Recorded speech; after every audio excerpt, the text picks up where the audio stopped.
To order, looking for an adoption of the agenda. We have one added item, year-to-date financials. Anything else?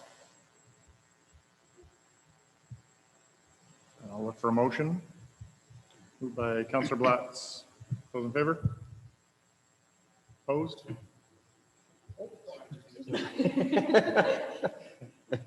Sorry. His middle name is Joe. Item 3, approval of the minutes. I move that City Council approves the Committee of the Whole meeting minutes, June 28th, 2021. Moved by Councillor Lonsdale. Any errors or omissions? Ready for the question? Those in favor? Carried. I move that City Council approve the regular council meeting minutes of June 28th, 2021. Moved by Councillor Lonsdale. Any errors or omissions? Ready for the question? Those in favor? Carried. Item 4A, we've got a delegation by Ken Brar.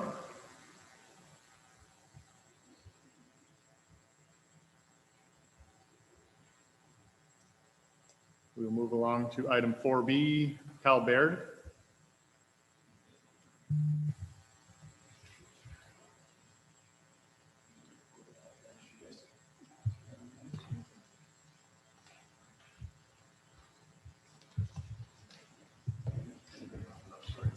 That's okay.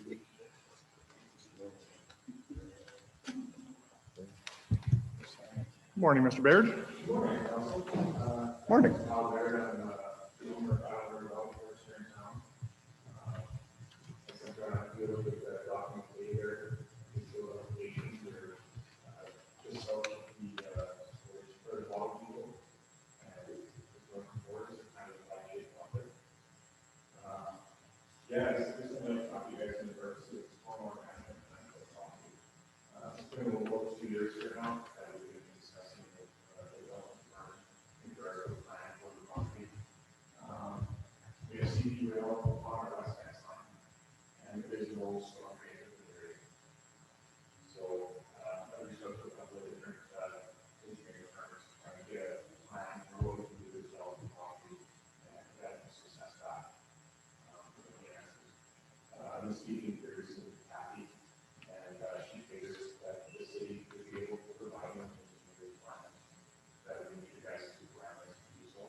Okay.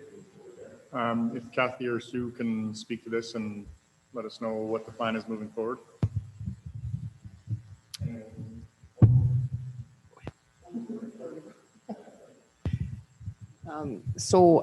Kathy did get in contact last week and has let me know that she's got a plan to make sure that this application and the whole permit and the approvals can go through in a timely fashion moving forward.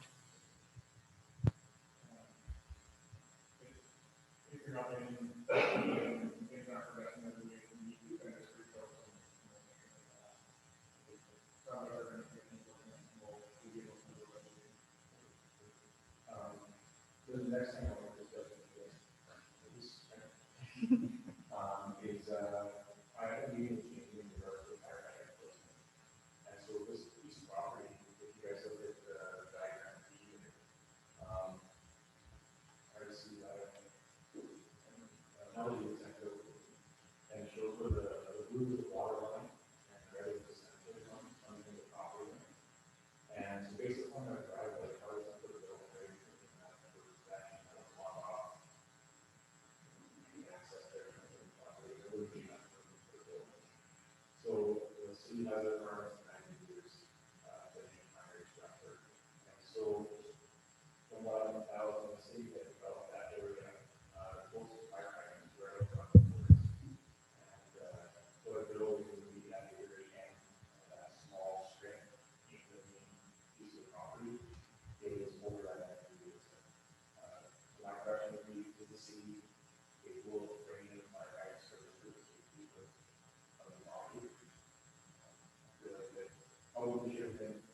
Typically, any hydrants that are on private property are installed by the developer.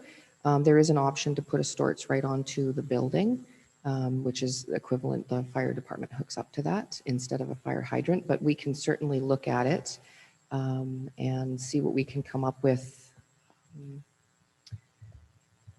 Where are you planning to put the building? In the back? Okay.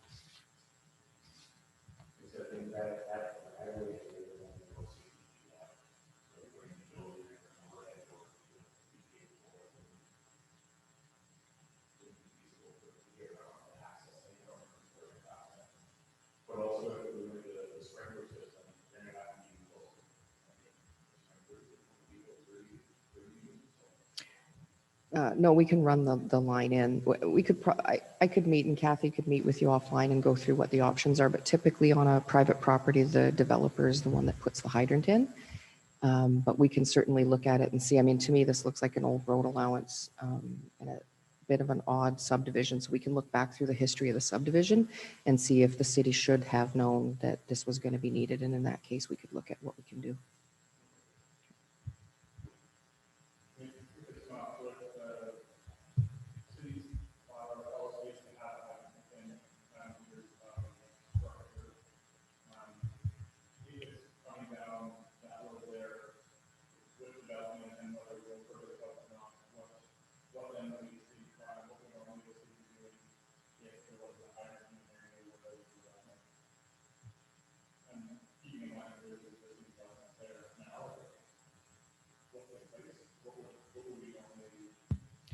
Normally, we wouldn't let a development with a frontage so small, we wouldn't let this be a parcel like this. So I need to go back and figure out what happened through the subdivision process and why that was done. Normally lots, they have to have legal and physical access to the road allowance and to all the services. And I've not seen one like this in my time, so.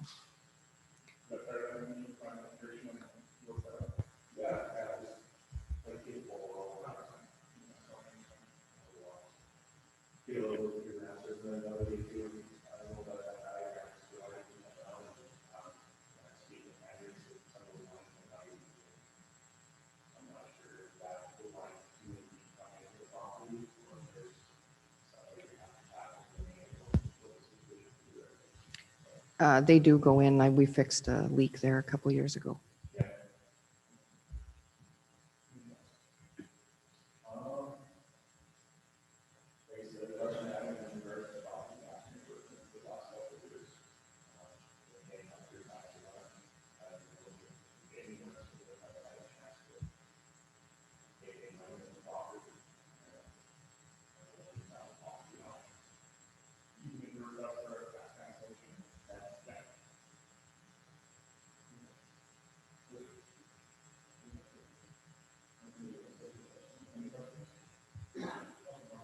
Thank you, Your Worship. That lane going into there, that is your property? So your property line is right on 48th Street. You and our Porteous there share that. He must obviously pay you a little bit, or I don't care pay, but I mean maintain that road with you because that is your road. So, and the city has water lines right up to your property. You, when you're asking the city to bring water line, are you expecting the city to bring it all the way to the back or just to the front of your property line?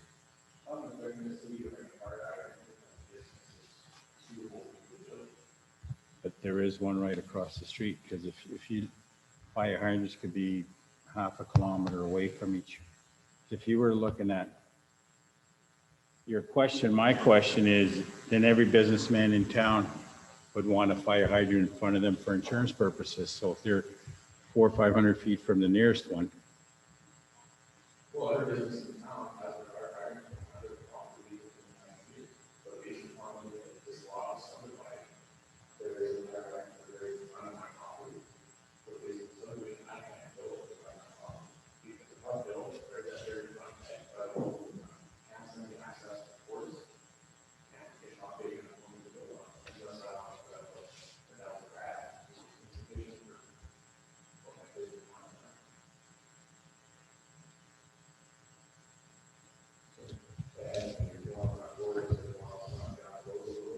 I know I'm not into the planning, but if it's a private property, that's the developer's job, not the city's.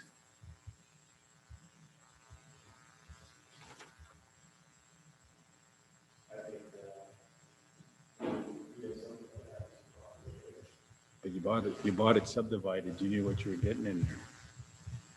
Catch 22, you know, and to be fair to every other businessman in our community, the city ain't putting a fire hydrant in front of their property if it doesn't have it.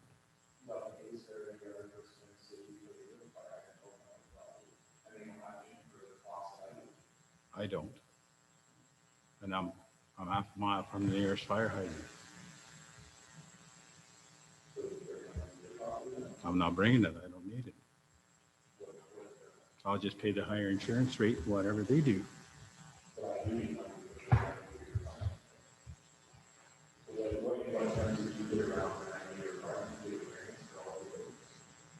No, I just built it the way it was, and I built a subdivision around there, and that was part of the approval. But this land was designed, I remember this land being designed because I was here when that was done, way back in the early, that was Glenn Breck's land, I believe. That's how they designed it, because he owned that whole lot and they divided that.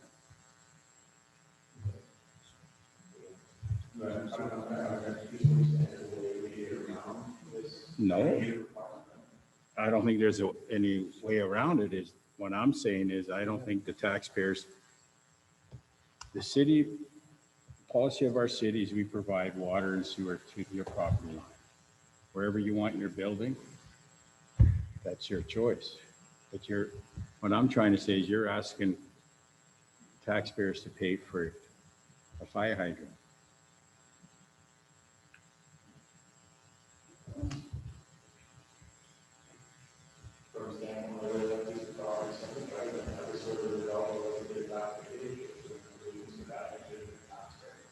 Who else could have been different back then?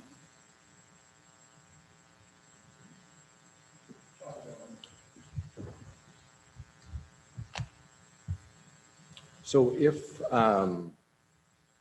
will administration then come back to us, or would this be handled directly with administration if they choose to put a hydrant in that location? Perfect.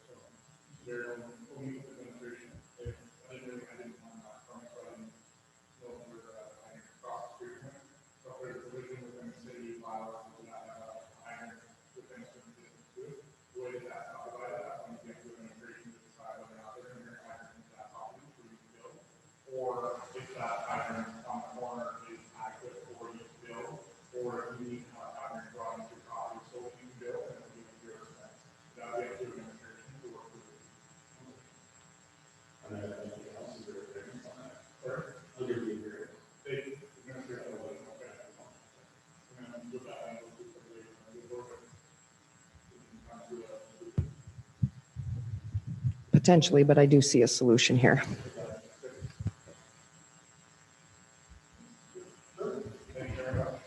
Thanks, Scott.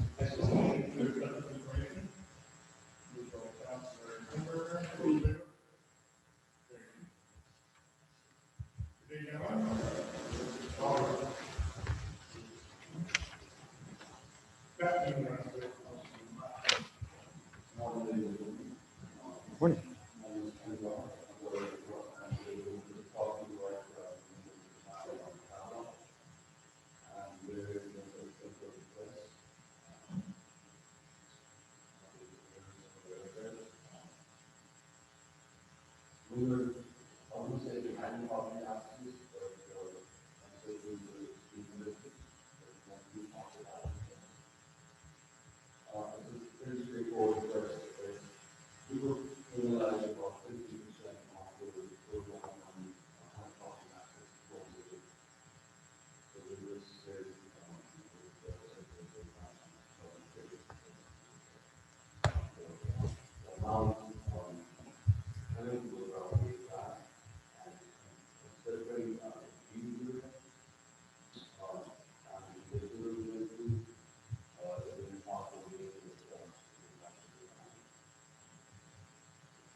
preferably submit a written request through the ledge clerk, and then we could bring it through to council.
So Lonnie and contact Karen, you request that cancellation, and then that gets walked out of that council.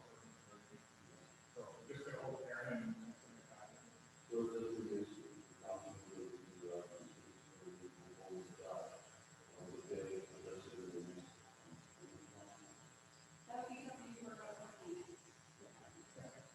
make that written request, and then we draw back council for consideration.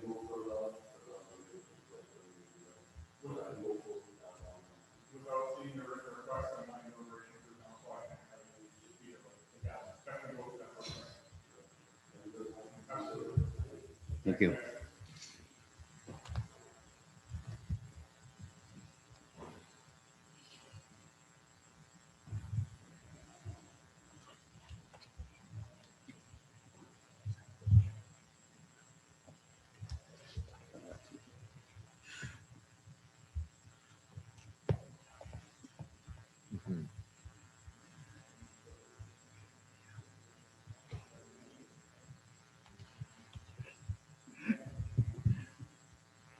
Just need a motion to accept that last presentation or delegation as information. So moved. Moved by Councillor Billingsley. Ready for the question? Those in favor? Carried. Item 5, council attendance reports. Let's start on my right. Councillor Billingsley. Big thing that I've been working on, and I would like to thank Paul and Sue and Sevilla and Bill and Tim, is the library agreement, which will be brought forward later this morning. A lot of time and effort had been put into this, and hopefully this is going to be a roadmap going forward for other agencies within the organization. So I just want to say a big thank you to those good people who have put a lot of time and effort into that. As well as on Saturday, went to the award ceremony for the local fire department, a very somber event, and a very difficult event.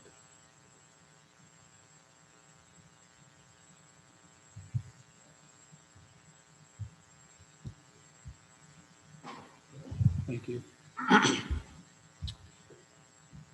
Oh, goodness. Middle of June, I had a meeting with Keith Durance and Trent Yeager with regard to some business concerns related to the hub. Wanted to follow up with them in terms of actions that they were currently engaged in. Attended the WCHS grad. I've had 2 virtual meetings with Dr. Kumar, who is the Chief Medical Officer out of Red Deer and supports shelters. I wanted to have a better understanding of licensing process, oversight, regulatory actions, and so forth. So she's put me on to some other people to follow up with. Attended the Wetaskiwin Air Tour, and also the fire department awards, and kudos to Chief Jamie for handling it so well. It was really well done.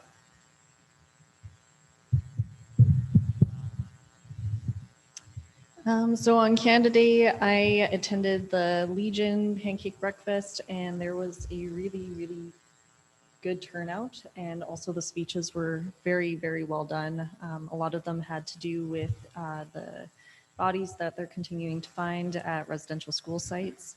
So it was a really, really good start to the day. And then the 215 convoy that was done at the Reynolds Museum is also amazing to see the turnout there. I was floored when I drove up and saw that the entire parking lot was already full by the time I got there. And really good event there. Went to the Alberta Air Tour, and that was also very well attended and a lot of fun. And went to the Fire Department Awards, and as Councillor Billingsley and Councillor Nielsen have said, Chief Wilkinson did a very, very good job with how the event was put together with such terrible news that happened only hours before that. So it was a really good event, but it was a very sad event at that. But I did get to ride in the new fire truck, and that was really fun. Got to press all the buttons. And then went to the Peace Cairn celebration yesterday, and that was also a very, very nice event. Very cold, but it was good. June 29th, I attended our Diversity and Inclusiveness Task Force meeting. Things seem to be moving along there for us. The Alberta Air Tour as well was a fun event to have. Yesterday with the Peace Cairn dedication ceremony, the Peace Pipe ceremony, and the feast. I think I'll have leftovers for 2 days, which is fine. It was just a really great event. Organized so well, and thank you so much, administration, for all the work that you guys did on that. Like, it was, it just coming together and understanding a lot of history that we don't really see a lot. And you know what? It's just a way to move ourselves forward. So no, it's just a great day. Well, at Canada Day, I went to the Legion for breakfast there, and it was sure nice to see the attitude of our citizens who were finding no mask. Some of us, like somebody took a load of bricks off their back. It was back to the old days. The old days, I shouldn't say old days. People we're back, we're normal. So, and then it was a good day. The air show, as I was working in my air there, sure nice watching. That's the advantage of living near the airport. Sometimes you don't want the noise at 6 a.m. when the spray planes go by, but it's sure nice to see a lot of those flying in there. There's something to say to live out there. Other than that, great to be here. Great to be back to normal where we can breathe and just, it's different. People's attitudes are different without that. I know we're still got to be precautious what we do, but I think we're going to get back to normal. We'll never be back to normal, but it's nice to be. Yeah, see the smiles and the people's feel like, wow, we're back to normal. So great.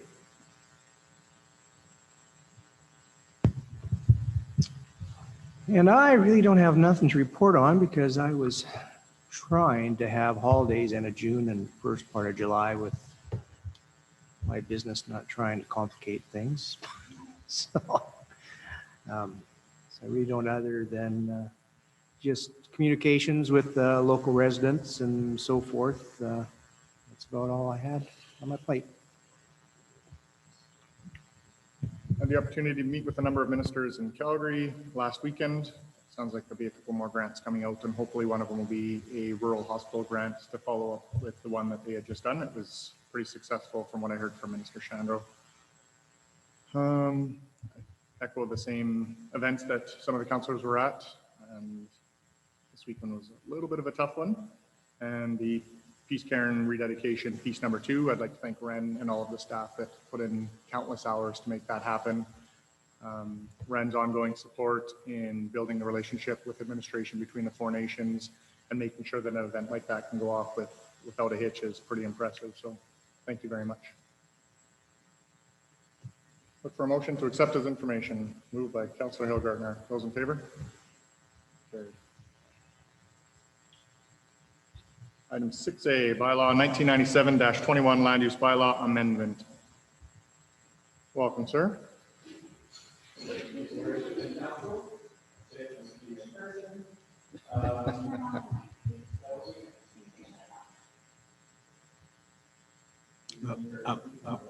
Go up. Yeah. Bring it closer. Excellent.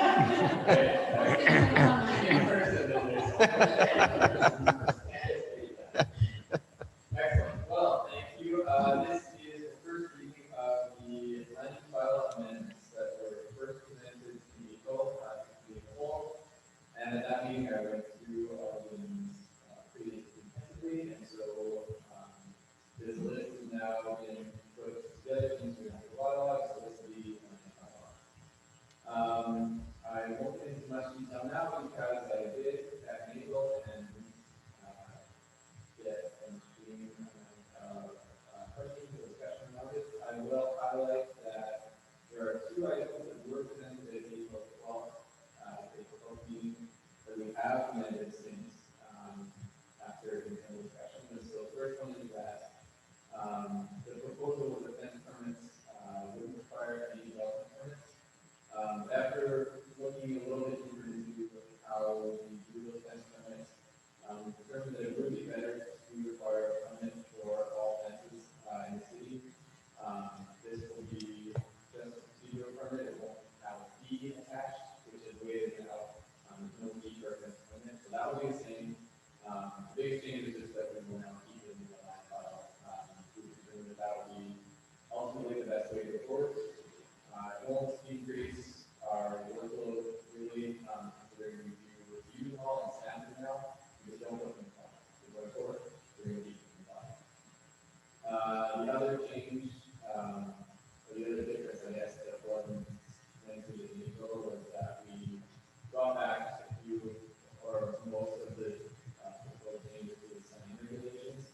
So this bylaw now just includes the change to the urban service zone, just to include a few of those signs that have been requested lately that should be allowed there.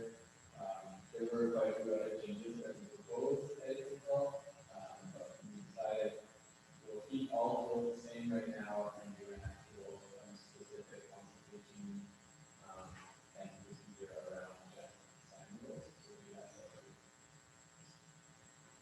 So unless there are any other questions about any of the other amendments, all the rest of them is in April. The motions there are before you. I would note that I think in the agenda it said that the motion schedule public hearing for July 19th today. I would propose that we make the August 16th for the public hearing for the next time.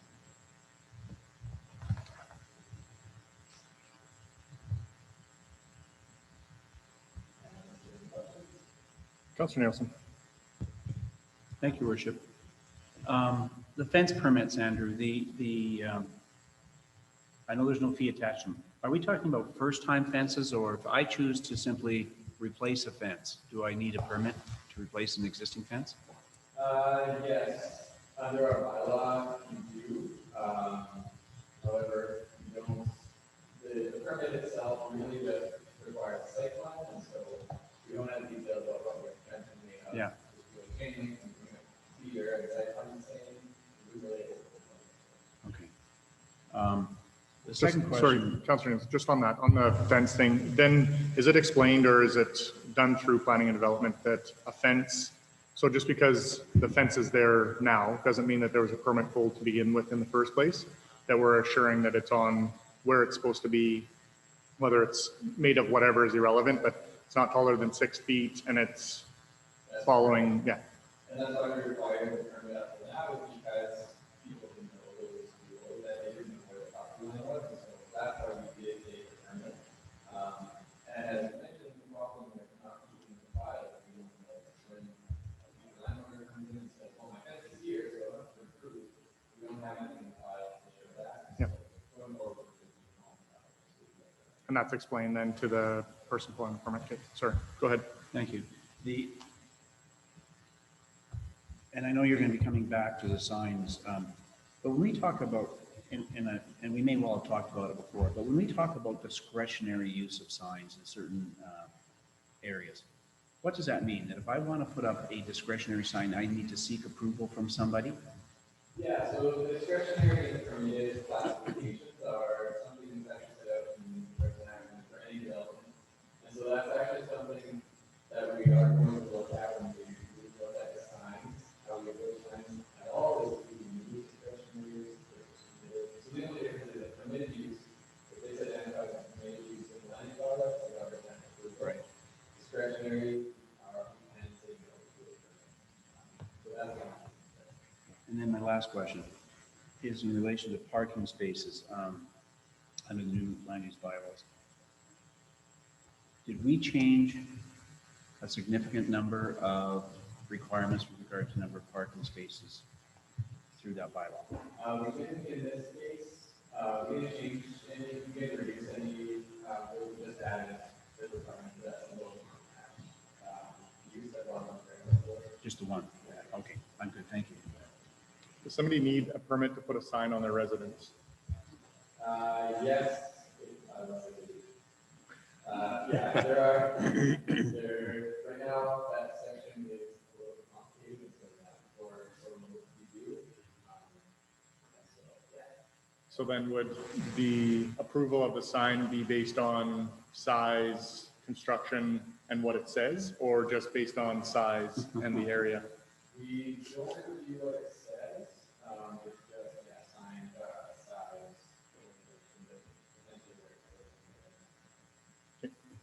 Councilor Crawford. Thank you, Tyler. Couple questions. 5, after what you got, just read in here.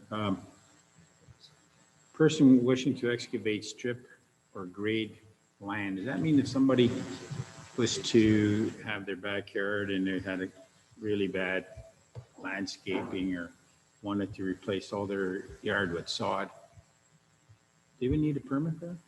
Yeah, there is, particularly if the grading is going to change, it can be different than the grading plan is approved. We don't have grading plans for every property in the city, and so that's what we have for our surface grading bylaw. And so we just want to make sure that the surface grading bylaw is compliant with. And so under the MGA, the definition of doesn't include grading. So if you're excavating your grass for flowers, because you're stripping, you need a permit. Yeah, technically. If the grading is going to change. If the grading is which? Going to change if it is, but it said that's.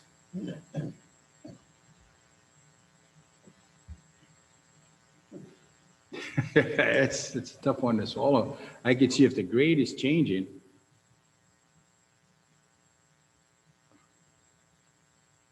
Okay, we'll leave it at that. My other question on your sign bylaws, as the mayor said, if anybody wanted to put a sign on their property, that includes garage sales, or if somebody is an industrial business has got a fence all the way around it, and all of our suppliers or contractors put their name on that fence, does that mean they need a permit for that? Well, so I think that is one of the different things that come from the garage sale signs. I believe those are different. And then, so the other one was. If you're doing a business, or he's renovating and he's got a sign that, does he need a permit to put a sign on a safety barrier fence? Oh, like the contractor. Yeah, all the contractors working. I have to confirm that as well.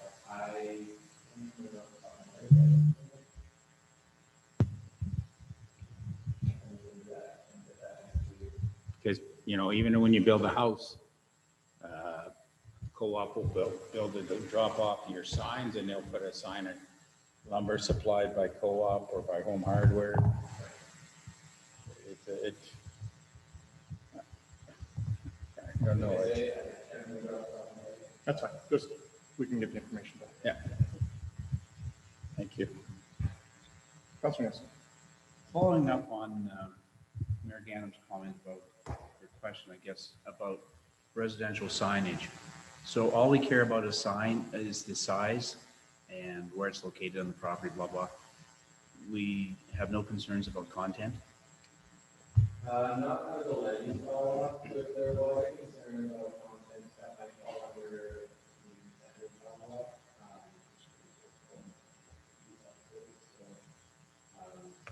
We don't want to do that. Thank you. Councilor Bronco. Going back to your stripping the land, so there's a tree planting in the backyard require a permit because it's excavation and tearing.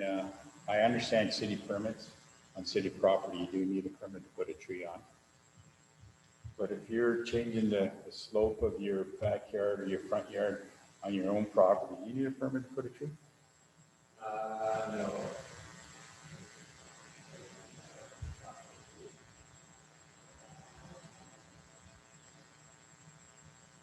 But that changes then if you're excavating your front grass to put sod or something like that, or your plants.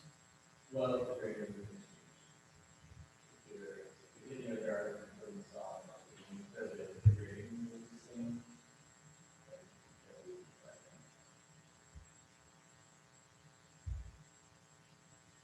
Thank you. Anything else? Look for a couple of motions. Councilor Billingsley. I move that City Council approve first reading of bylaw 1997-21. Moved by Councilor Long, or Billingsley, not Long. Anything further? Ready for the question, those in favor? Carried. I move that City Council schedule a public hearing for bylaw 1997-21 for the August 16th, 2021 regular council meeting. Moved by Councilor Billingsley. Any discussion? Ready for the question, those in favor? Carried. Thank you. Thanks, 6B municipal election bylaw.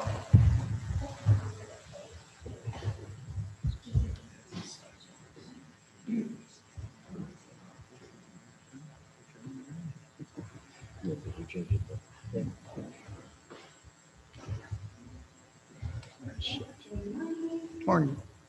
All right, representing Massey to the municipal election bylaw. I'm listening to add special audits, to the bylaw, so the purpose to add special audits is in case there's anyone who has a physical capacity absent from the jurisdiction, or we have the elected official. There is concern that we are going to report if someone is isolated or in quarantine, they can to the following is to apply for special ballot, that can be in writing, in person, as well as on email. Applications have to be submitted between October 1st. Every motion October 1st is September 21st is the final decision for regular first job or submission. So we would need time for election of different ballots and then they can submit copies for the request, such or adoption, right? Immediately preceding the election. Completed ballots are used for the returning officer by 4 o'clock on election day, or they can bring their ballots to the select locations. I have set out the procedures in our ballots, and so can I any questions?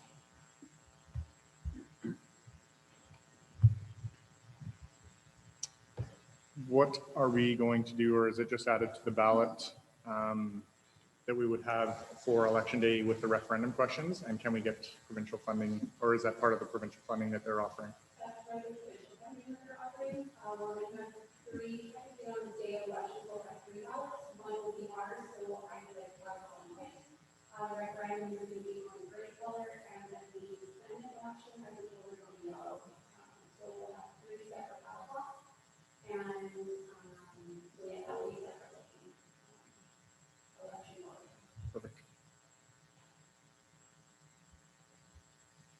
so excited for referendum questions. So far. Councilor Bronco. I'd like to ask a question. Election, September 21st last. Is there, years and years ago, when people were running for election, there was a list on a billboard? The people running, do you do that now or no? Well, so right now on our city website, we have the election page, but anyone who has either of them is their names Okay. on the day of.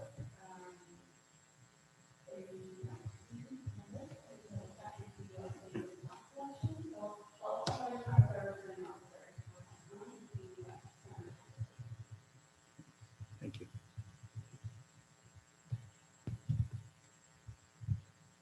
Councilor Brooks. I just have a question about confirming identity when using a special ballot. Do they just show their identification when they're submitting their special ballot, or? So that's through the returning officer, so they'll have to answer all questions on the ballots before they receive their special ballot, and then we also one who will confirm from the commission to if they're getting their IDs and Okay, thank you.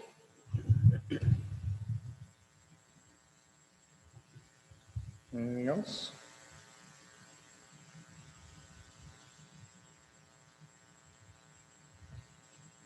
And I will entertain some motions. Councilor Blatz. I move that City Council give first reading to bylaw 1999-21 cited the municipal elections bylaw. Moved by Councilor Blatz. Any discussion? Ready for the question? Those in favor? Carried.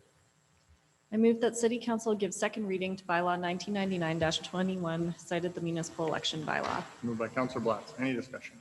Ready for the question? Those in favor?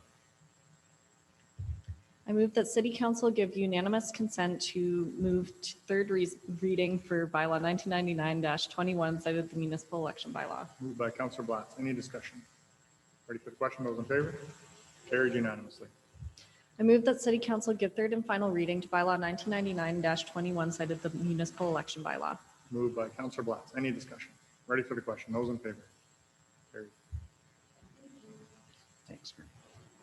Item 7A, Memorandum of Understanding with the Wetaskiwin Public Library. Welcome, Paul. Nice tie.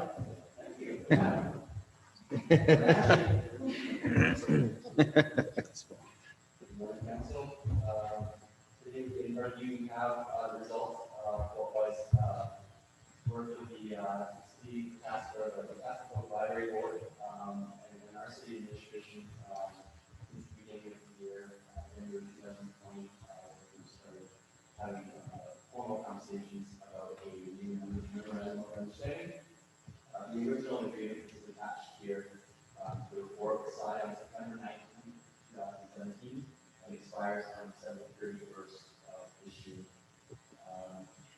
The new agreement, which is attached to the report, recognizes the Wetaskiwin Public Library Board as a separate corporation. It also helps formalize the relationship between the city and their board by maximum benefit to the region. The proposed agreement has been attached to us clearly roles and responsibilities across the following areas. The legislative body, annual municipal appropriation, budget management and reporting, human resources, facilities and maintenance, communications, and the administrative to the city and that area. You'll also note in the new proposed agreement that the agreement also identifies in-kind services provided in the proposed MOU. And it should be noted that the costs to provide those internal support services will result in the city absorbing these costs each fiscal year. Council made the decision in 2021 budget to absorb those costs to the library in time. We will note that the MOU has been structured in a way that allows council to review and approve these on an annual basis, and we will contact the council annually as part of the budget process. So what we're looking for on council is essentially approval to receive the final signing of the MOU as noted in this report, and I can take any questions of the council.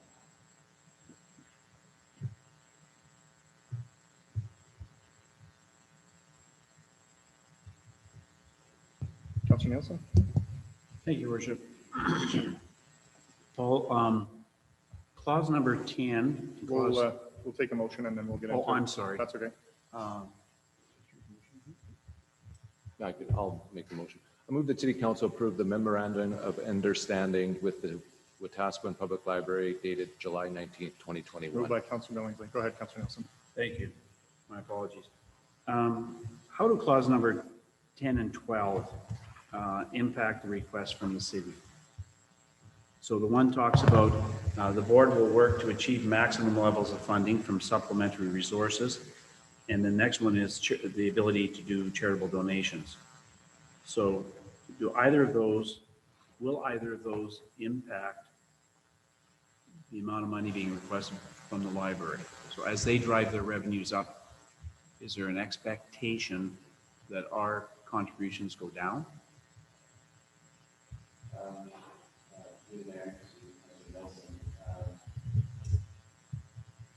Those discussions that occur between council and the library board at budget time. But currently, the budget is provided to the Wetaskiwin Library. And so currently it stands, at least for the majority of the costs, actually run the library.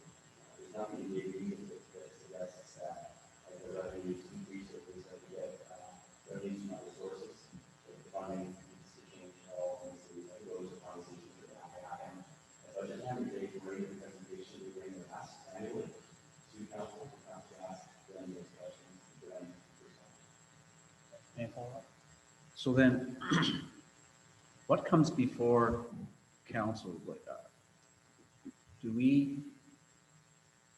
Do they present, for example, a 5-year capital plan, sort of an explanation of where they're going and why they'd be raising extra dollars and all of that kind of thing? Will we be privy to all of that? You will note, I know we're very excited with the vision, but city manager and I ensured that a lot of our financial and budgeting processes that are initiated internally, that the library will include into a lot of financial things like operating business cases, operating business cases will self-fund you, a different channel, the tender capital plan, those types of things. There was a desire by the library board to be included in those types of discussions.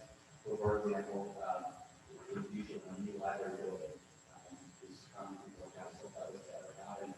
That would be included as part of the overall new capital plan for the city. So those types of processes are very very much connected to, and we're doing that with each of the other agencies. My last question, Paul, is related to, we don't have facility costs in their budget. Like, it says the budget amount does not include facility costs, like the rental agreement. Rental agreement is seen as in kind, is it not?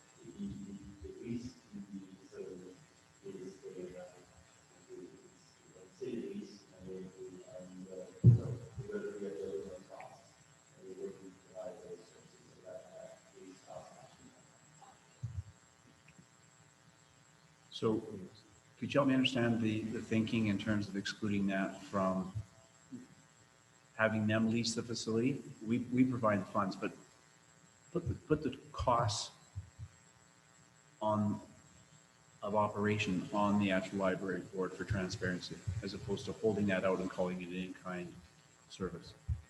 I believe that in the budget for the library last year, we initiated the process of separating out the library and asking us to assess the organization. But we did provide that library and so the cost of it is included in their budget, the part of the in-kind services that they provided over dollar amount. So it shows it in their budget. Okay, thank you. And then my last comment, not a question. Item number 23 has some typos in it. item 23, just an FYI.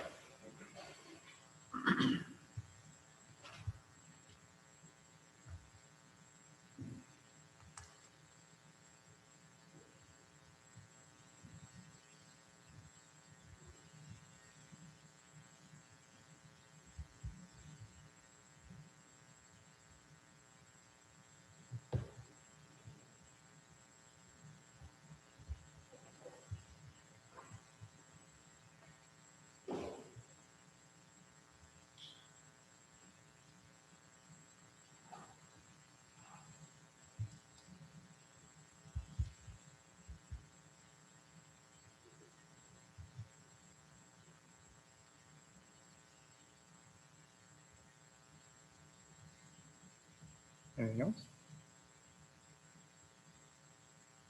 No? Ready for the question? Those in favor? Carried. Thanks.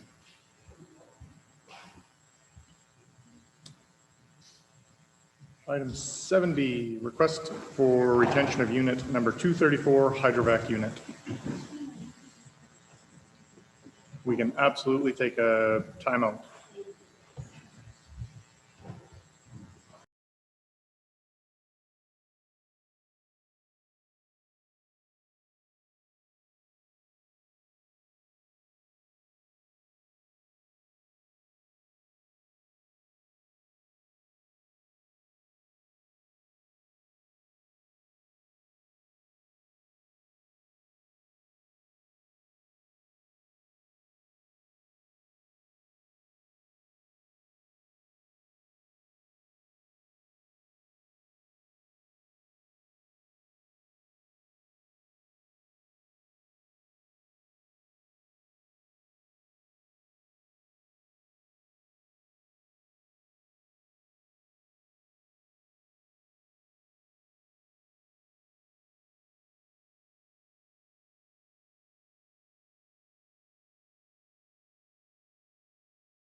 sweeper unit would come in handy for us, because if the MCC is busy doing digs or using the hydrovac, and our operations needs to do signage, which was what we were looking at the other hydrovac or sweeper unit for, then they don't need to worry about booking that through the MCC. The plan is, and we'll hear about it a little bit later, the MCC will get extremely coordinated and start doing a lot of the work that we're currently contracting out. Not all of it, but more of it. And so they will likely have that unit running from an average of 192 hours up to 900 to 1,200 hours a year. But once it's under the MCC, you're saying that work would be contracted from MCC by the city? If we needed that hydrovac unit, we would contract it back. So similar to what you just saw with the MOU with the library and the services that are contracted back to the city, we would have the same agreement with the MCC.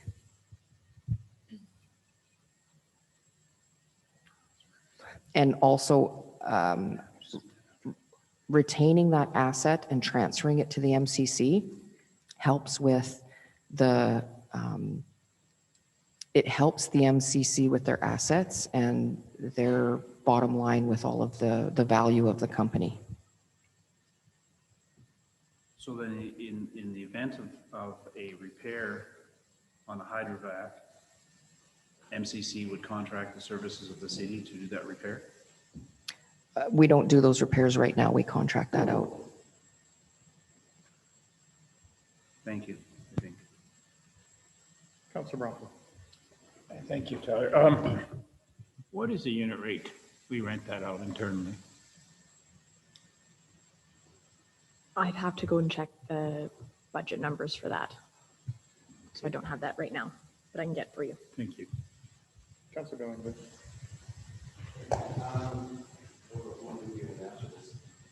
How much extra did we spend on that street sweeper so that it had hydrovac capability? 200,000. It was 600 or 700, went to 9, I think. And I guess the question that I have on that hydrovac was up for sale. How much was it going to be sold, or what was, I don't know if it was sold as far as how much we had listed for it and how much was. But was the difference of the $225,000 sort of, we can tell it was 225? Were we close to that?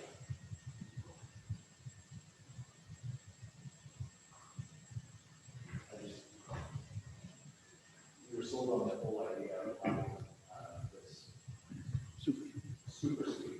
So that we, and now we got our super sweeper, and now we're going to continue this other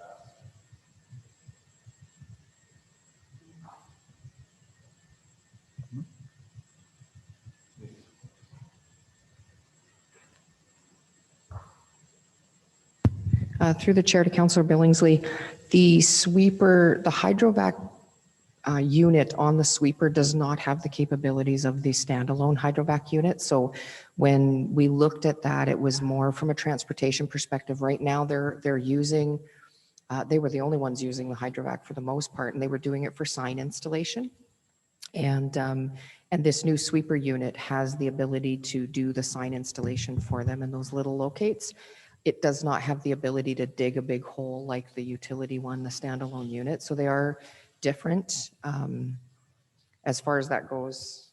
And I did take down the information request too to find out how much the difference was on that one.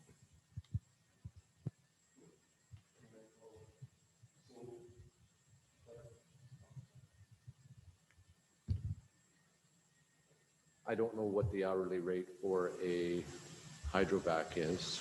A couple $100 an hour? 300,000 or $300 an hour with 2 men. Okay. $200,000. You can, at $300 an hour, I don't know how many hours we would actually use it for those type of things. $700. Right. And how many hours a year would we possibly use a hydrovac? Can we get a My suggestion would be to table this until we get the information back and make a formal information request from administration. And not that I don't appreciate Council Bronco's insight into equipment. I'd like to hear from administration. Okay, thank you. So somebody wants to make a motion to table this, and then we can make a follow-up motion for a formal information request from administration.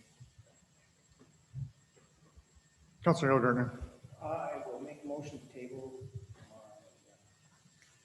Motion. Any discussion? Ready for the question? Those in favor? Carried. Question? Go ahead. The expectation now is that somebody will be asking for a request for information? Correct. Thank you. Well, if they want to. I can't tell Councilor Billingsley or anybody else. No.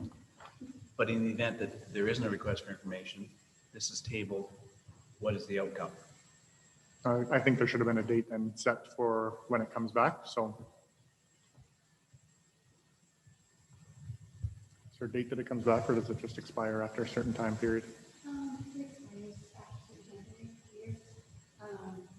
But if there's a motion for a formal information request, then that can have a date set to it. Perfect. So it's tabled for 2 years, Okay. up to 2 years, sorry, I should say.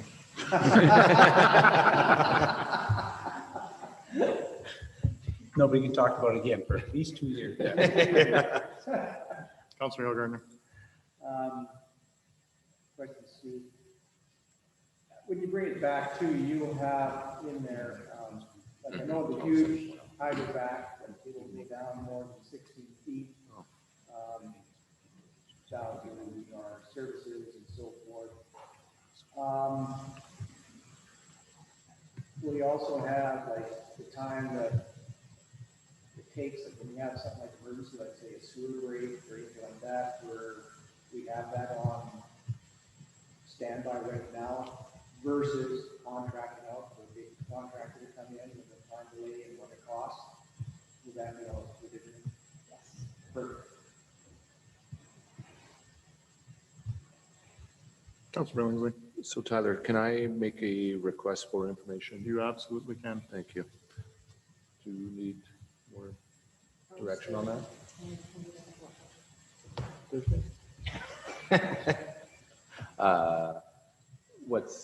What works for you? Can it be brought back to next council meeting, and then we can address the tabled motion? Yes. Okay, thank you. What information are you looking for? You got it.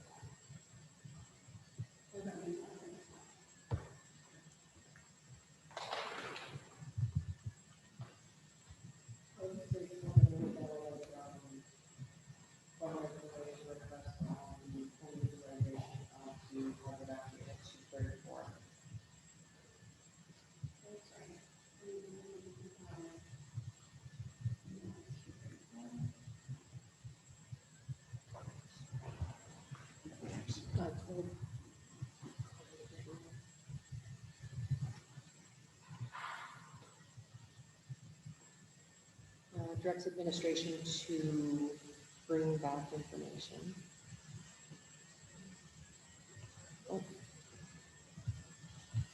Can you also, the super sweeper, the Yes. difference, please? Please. Regarding the utilization of unit 234.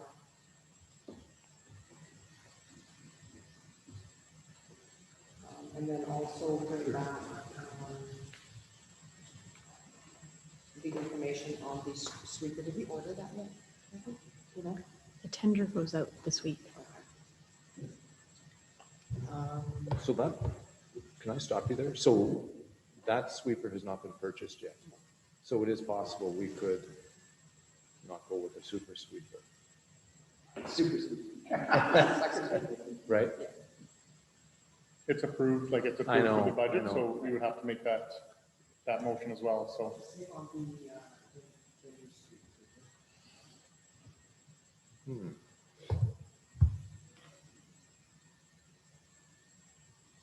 Included in that request, can I understand the benefits to the MCC of having that particular unit? So not just the utilization, but what are the benefits to the MCC? Information on the hydrovac piece of the new street sweeper. Information on the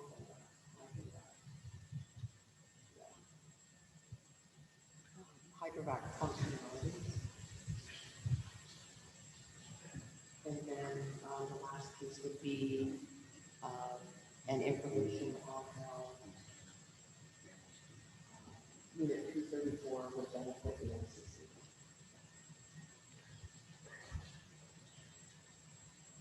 By August. I don't think it's just the benefit of 234 to the MCC, but the benefit of the MCC period. That's what you're looking for? No. You want the units Yeah. in Well, Sue MCC? made a comment, I think, something that this will increase the assets of and drive costs down or something. I don't know what her wording was, but I want to understand that mechanics. Okay. Those mechanics, not that mechanics. I'm okay with this. I guess what I'm wondering, if this tender on, and I apologize, I keep calling it a super sweeper. Is it possible to delay that tender going out if by direction of council or motion of council? And is there any, We can just sit on it. We don't need to. but, well, that's, I would my say that, feeling. yeah, I would say that it, again, it needs to be direction of council. Yeah, I would think so. Council Bronco. To the super sweeper. It is a super sweeper. The tender hasn't gone out. Would we be getting this machine this year or next year? Fall of this year?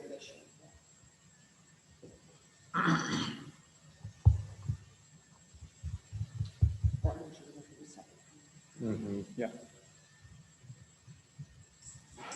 And the old existing sweepers are still in our, I would say, in our invoice, or not invoices, in our fleet, yeah. And there's two, right? Or one? Two. There's two.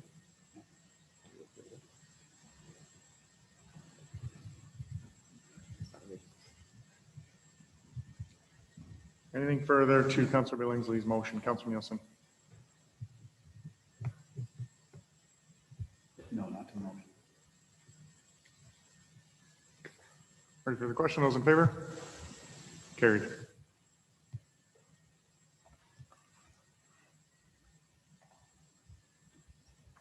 Councillor Nielsen? May I ask a question? What was your question just a minute ago, Joe? If we were, the tender comes out, if that equipment would be used, it'd be used for fall. And then we still have the two in our fleet, the two old ones. But we would be getting that late fall, early fall. By the end of the year.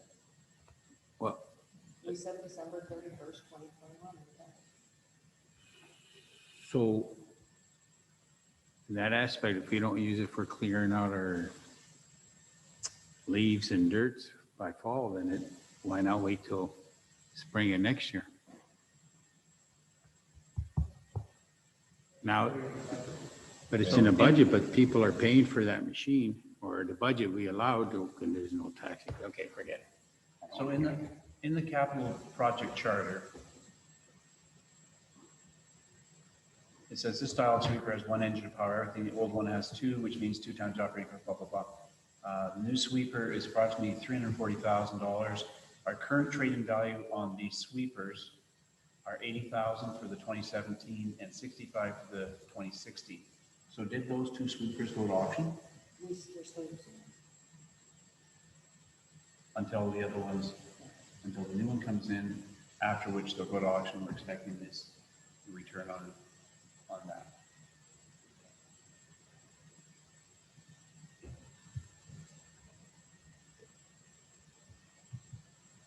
And the reason for this particular unit was it is a vacuum as opposed to a brush system and all the rest.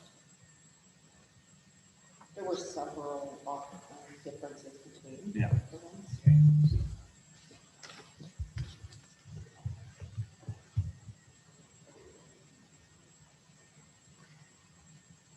Is there going to be a motion to pause the tender, or can I carry on the agenda?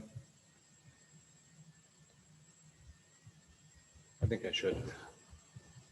I move to direct administration to delay the tendering process on the super sweeper, on the approved street sweeper replacement.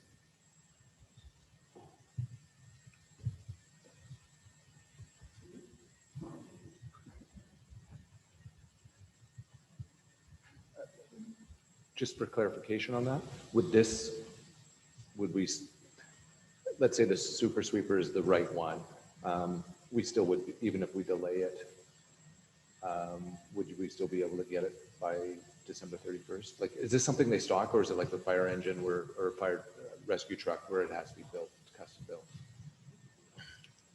Through the mayor to Councillor Billingsley, there are some suppliers that have some in stock, some that don't. It just depends on once the tenders is out, who was a successful bidder. Okay. Do we buy our equipment through RMA's program? We've got a program, and I can't remember what it's called, where they pool all of their resources together. We buy through them, and then we get a cheaper rate on equipment. Do you know anything about that? Yeah, we have used that. Okay. To the motion. Delaying the tender of the street sweeper. Any other comments? Councillor Nielsen.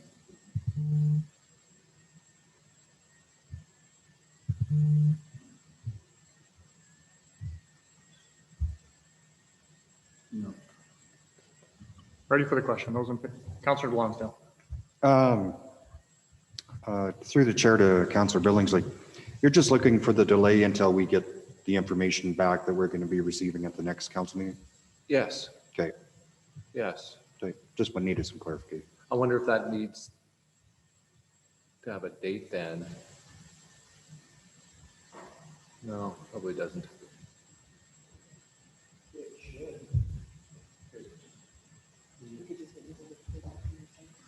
Okay.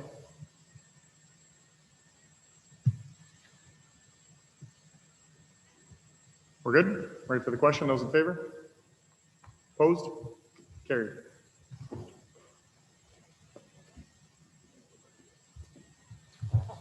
Seven C, capital and operating projects.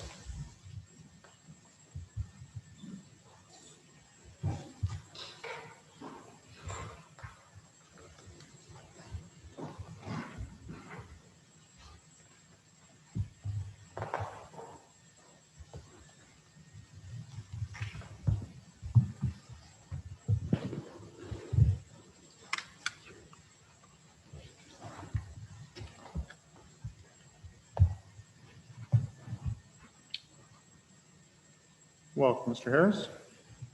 Thank you, sir. Just let this come up. Trying to stay away from paper and do it on the line. So before you is RFP in relationship to where we're at with regards to our capital projects and our operating business cases. The reports is here for information.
So would you like a motion to get on board?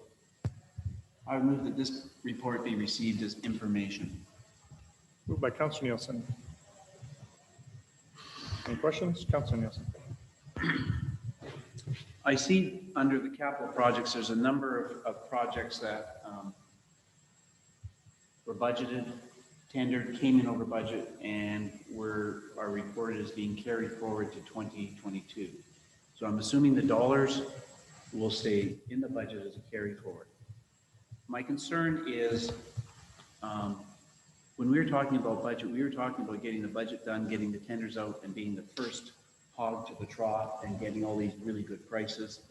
And now we've got a number of projects that we obviously missed the mark on. So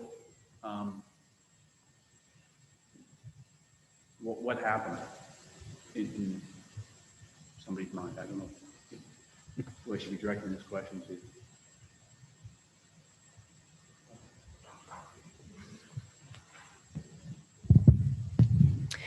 Through the chair to Councillor Nielsen, there were several missteps with the late budget approval and still feeling the effects of COVID early in the year where the tenders did not get out. That was our plan, to have them out. Kathy and I have had this discussion. We'll be making some changes within the department to make sure that all of the tenders are going out first thing in the new year.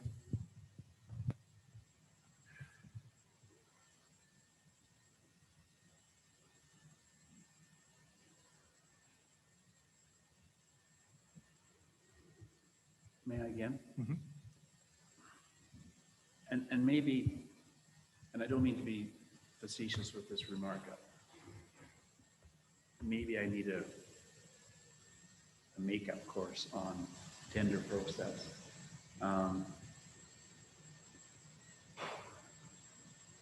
I understand the explanation in terms of, no, I don't. I don't understand the process.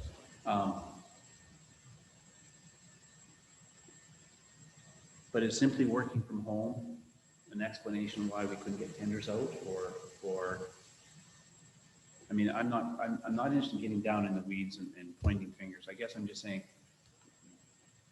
an awful lot of time by administration went into preparing the budget document, bring forward for approval to get capital projects that were high priority approved. And then once getting them approved, there seems to be something missing from budget time until 6 months later, where in some cases we're just getting tenders out now. And so I don't understand. I don't understand the holdup in getting the tenders out. Is it that we're understaffed? We don't have enough experience or expertise? Because not only will we have new capital projects on our list for next year, then we've got these outstanding ones, and we're asking the same staff, same number of staff, unless there's a budget request, to oversee this year's capital projects and next year's capital projects and make sure we're hitting the mark on all these projects. And as I say, I don't understand it. And I guess I would like more, and it doesn't have to be now, I'd like some more information about how this process really should unfold so that our tenders are out in a timely fashion, we're getting good quotes back, we're informed well before the middle of July that things aren't going ahead. So we can communicate that to our residents who have seen us make all sorts of indications that we're going to get certain things done in the community, only to find out that we're not. So I find it really frustrating, and I'd like to understand the process, I guess, is really what I'm saying. Through the chair to Councillor Nielsen, one of the things we do have planned with the new council orientation, as well as to update this process and how we move through this. As council is aware, through one of my recent emails, Kathy's had a vacancy in that area and she's going to be making some structural changes. And so there will be a manager leading this group to make sure that these tenders are put out when they're supposed to and that the workload is being handled appropriately. So we also have a discussion later about potential budget timing. I want to have discussions with council about when we're doing projects versus grant funding. And so this could help, I guess, coordinate some of these projects a little bit better and make sure that they're being planned out properly. So some of those changes that are coming up are going to make sure that we're not going to be in over our heads next year, especially with some of these carry forwards. Thank you. Councillor Hillgartner. Thank you. Through the chair to Sue. Just piggyback, off Councillor Nielsen. So regarding, let's say, the tennis courts and stuff, it looks like he only had one bid on it and he was over the budget and he wasn't available to do any work on it. So when did we know that this happened? And shouldn't this been brought back to council to review to get it going again? Like, are we like, how long do we look for delays when this stuff comes back, when we put out a bid to do some projects and we don't get no bids, or the bids are all over the budget? Does it just get closed off and then we'll just throw it back on next year's budget for carryover? Like, shouldn't we be notified that, this one's not going through because we didn't allow enough money for it? Like, what's the process there? Is that, you're going to bring that back to us, or how is that done? Like, it seems like there's a big gap for getting some of this stuff done that's not being done. Through the chair to Councillor Hillgartner, this is part of this one wasn't tendered until June, I believe. And so we did just find out about this. So this goes back to the same issue we had before with making sure that tenders are getting out soon enough in the year, which is part of the problem on why some of these have come in higher than expected. The process, we should be bringing this back to council at least quarterly, but we have been pretty busy trying to get the departments staffed up and we've got a lot of new staff. And so this was our first attempt at bringing both financials and the capital and operating budgets back to council for review. So in a normal year, you would see this quarterly and we would be having those discussions with you saying, here's our strategy and why we think that we need to defer some of these. And today we can have those discussions. So some of the alternatives that we've reviewed, we're really expensive or weren't going to be worth it if we could just defer it and wait one more year. And so that's why we're here to have those discussions. If council wants to look at the tennis court, for instance, and say we'd be willing to pay more to make it happen, then we could certainly look at that. But that's why we have it in front of you today, to have those discussions, and then we could bring back whatever you'd like. Yeah. Well, something like that, like where it's seasonal and the bid doesn't go out until June. Well, the time the stuff is done, the season's pretty well done with. And I think we were expecting that to be done way sooner than that. So yeah, we're sort of lagging something there on projects like that.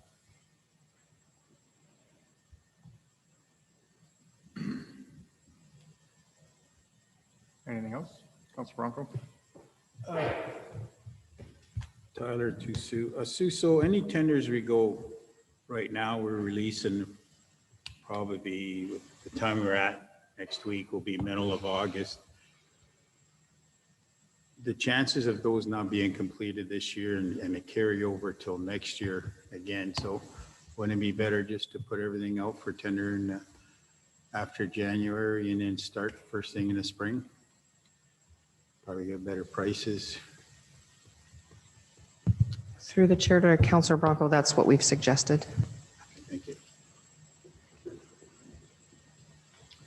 So then my frustration goes to the 7 budgets that I've been a part of until now. where we get sold on something by administration saying, this is what we need. The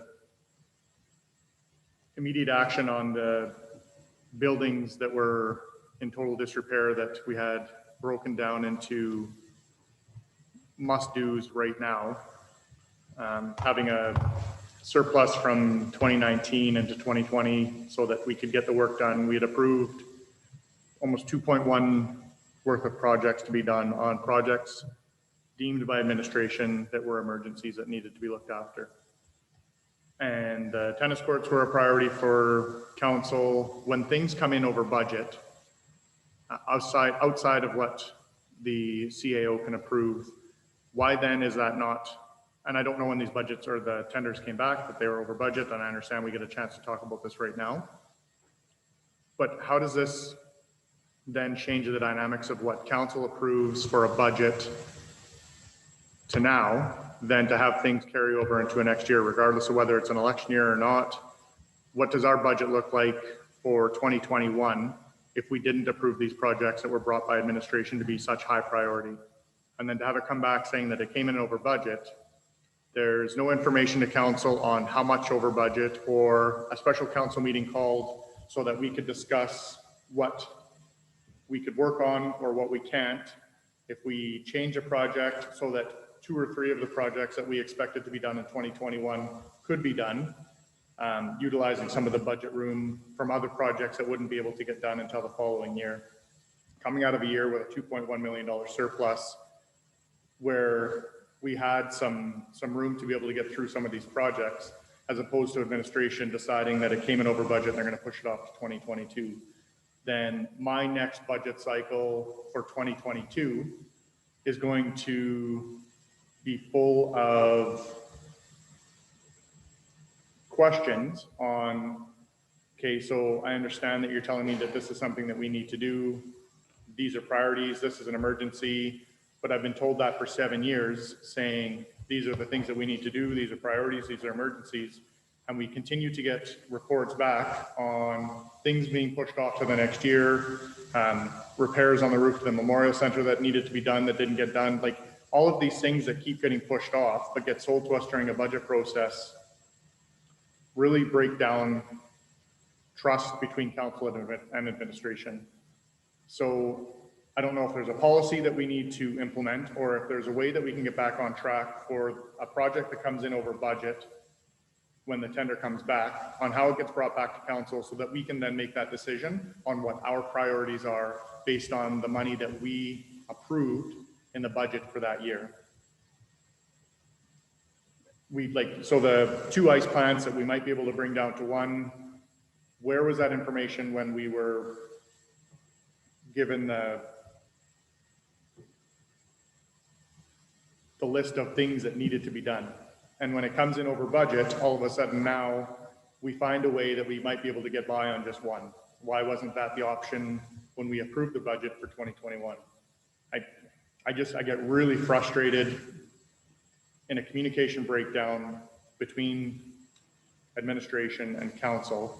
And then when we're talking about millions of dollars of projects that needed to be done and approvals by council, then to find out over halfway through the year that it's not going to get done, it changes my ability to do my job. It changes my communication with the community on why we're doing the things that we're doing. If we can go in and approve $2.1 million of work that needs to be done on city infrastructure, but then to find out that it's not going to be done, like, try to help me understand where, when I'm doing my next budget, I don't think or say, nope, we're going to have the lights on, we're going to have the doors open, and we're going to reassess everything for the next 4 years and do 0 projects, because the ones that you tell me that are an emergency obviously weren't an emergency, because now we're halfway through the year and we're not getting any of that done.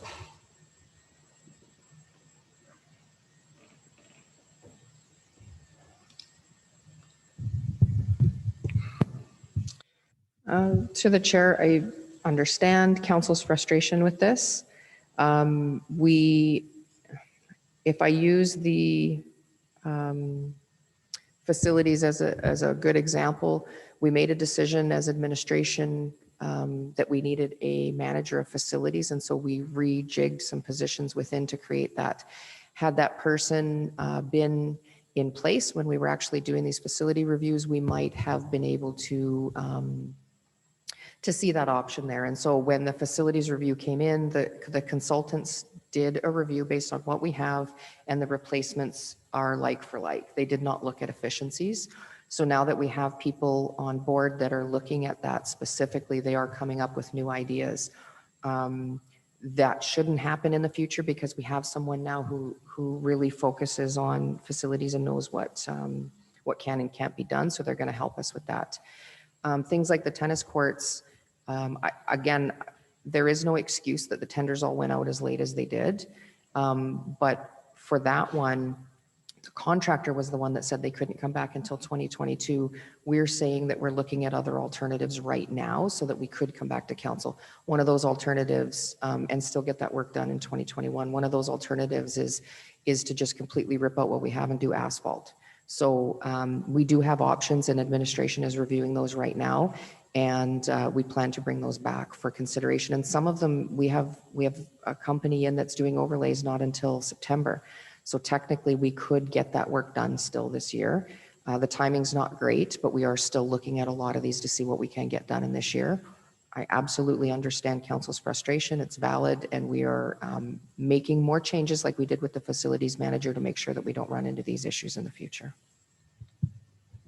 So then how then, when you bring a budget to council with the projects that you're proposing, how can you bring that to council and say that this needs to be done if you don't have the personnel in place to get it done? If you've got the ability to put together a budget and say these are things that need to get done, is there then not a conversation at that time as to how it's going to get done?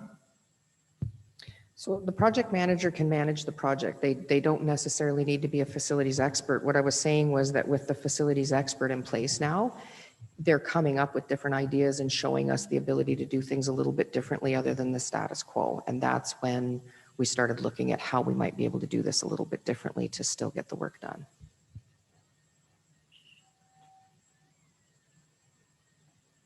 Councillor Nielsen. There. And it goes back to, I don't understand the process. So once the budget's approved and the capital projects are approved, typically what should be happening? I'm assuming we've got people who are going to be drafting these tenders. Are the different tenders assigned to different people, or are they assigned to groups of people? Are there timelines put on when those tenders need to be completed? Those tenders need to be reviewed by somebody before they go out. Like, how does that all unfold, or how should that all unfold? Through the chair to Councillor Nielsen, when we're developing the project charters and the budgets, we're identifying who all the stakeholders are, and we're making sure that someone is assigned to the project management, the tendering, all of the different components.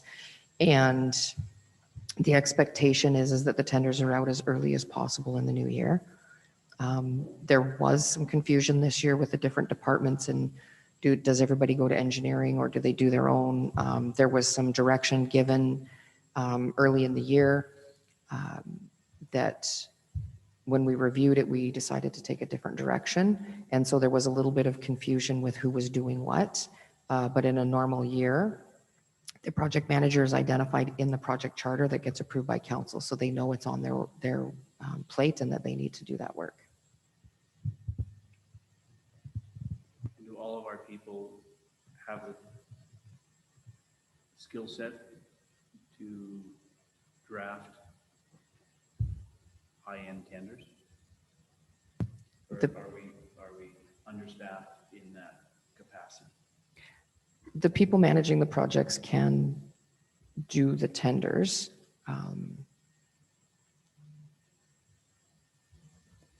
With the changes that Kathy's making, I'm confident we're not going to run into these problems next year. Councillor Bronco. Thank you, Tyler. Sue, on all these projects, we hire an outside engineering firm, correct? To design it, because we don't have no designers. Not all of them. So we don't have engineer McElhaney looking over major projects and stuff like that? It depends on the project. Okay, so we, in-house, we do have designers? Some projects don't need design. Okay.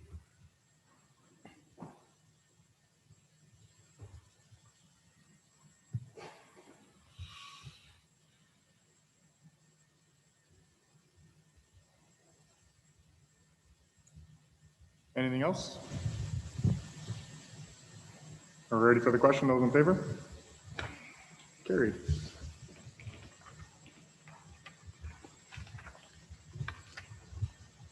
I'm going to switch 7E with 7D.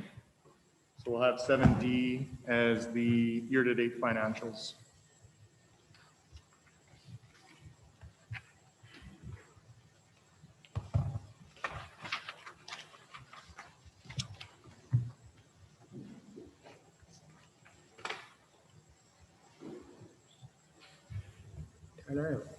I have a question regarding back to what we just approved. Sue, if we're delaying projects for next year and budget's coming up, could we not get a request for proposal for, put all the tenders you need to do this year, but ask it for 2022? So when you come to budget, we know, because you don't have to award anything, you just request for a proposal. Let's say that the tennis court, we want a request for proposal for 2022, for spring of 22. We all do it, and then let's say it comes in at 120, so when you come to council and budget, you say it's going to cost 122. Here's the quote for 2000. And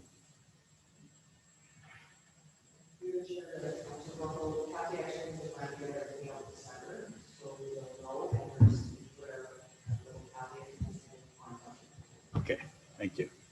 May I ask a question before?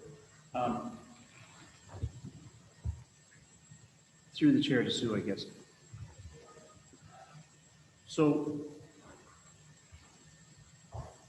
again, help me understand the difference between putting out tenders and pre-approved vendors. How do those fit together, or do they? Through the chair to Councillor Nielsen, pre-approved vendors are typically work that's under the requirement or the threshold for Northwest Partnership Trade Agreement. So anything under 200,000 for construction, we can just go straight to those people and get that work done. Anything over than that, over that amount, we need to go to a tender. Now, a tender could be going to those 3 approved vendors and getting quotes from them. It just has to be a competitive bid process, and anything over 200,000 has to be posted on APC. So we could just put tenders out to pre-approved vendors? So long as it's under 200,000. No, but I thought you just said that we could put a tender out, but send it only to pre-approved people. It still has to be posted on APC so others could bid.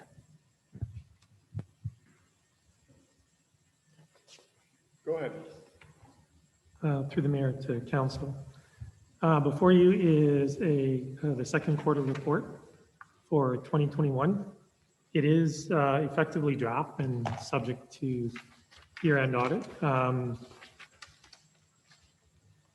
It's before you for information purposes, and I'm open to any questions at this time. Anything that you'd like to highlight that we should be aware of, seeing as how we haven't seen this? So in regards to highlighting different areas, having had a look at the budget over the last 2 months and so forth, the issues that I have from a financial perspective is just the way the budget's set up in regards to how it flows and everything. It is difficult for general managers and staff, and I believe even for council to understand how it works. The intent is when doing the not in the 2022 budget, but with the new council and moving forward, is to revise how accounts are set up and distributed. In regards to the information that is the actual cost to date, why it was so late getting to you, and I'll be quite honest, is I was going through and having a look at the report and some numbers just didn't look right. And so I had to go back and have a look at the actuals. And there is some stuff that was in clearing accounts that hadn't been cleared, which we've adjusted for the majority of it. $50,000 at the end of the day is not dealt with as of July 31st. But the majority has been to June, which this is at. And then just looking at the numbers and the analysis that's before you is based on costs to June 30th and only costs that have been paid effectively at the time of running the report this morning. And because the accruals are generally only set up at the end of the year. When looking at wages, the number is in regards to when you're looking at the difference in regards to looking at why isn't it exactly 1/2. There's a number of reasons for that. One is the pay periods aren't, we're not at pay period 13 at June 30th, so there's a timing issue on that. There's also another issue in regards to understanding how to be quite honest, how the budget was set up with salaries and wages. I'm not comfortable with it. I'm being quite honest about it. Some of the numbers don't look right. Now, having said that, I've only been here for 2 months and trying to dig into it.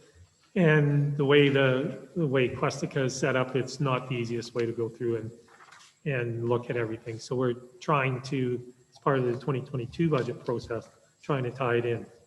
In regards to the numbers that are there, again, with the 2020 audit not being completed yet, and I can answer any questions on that if they do come my way.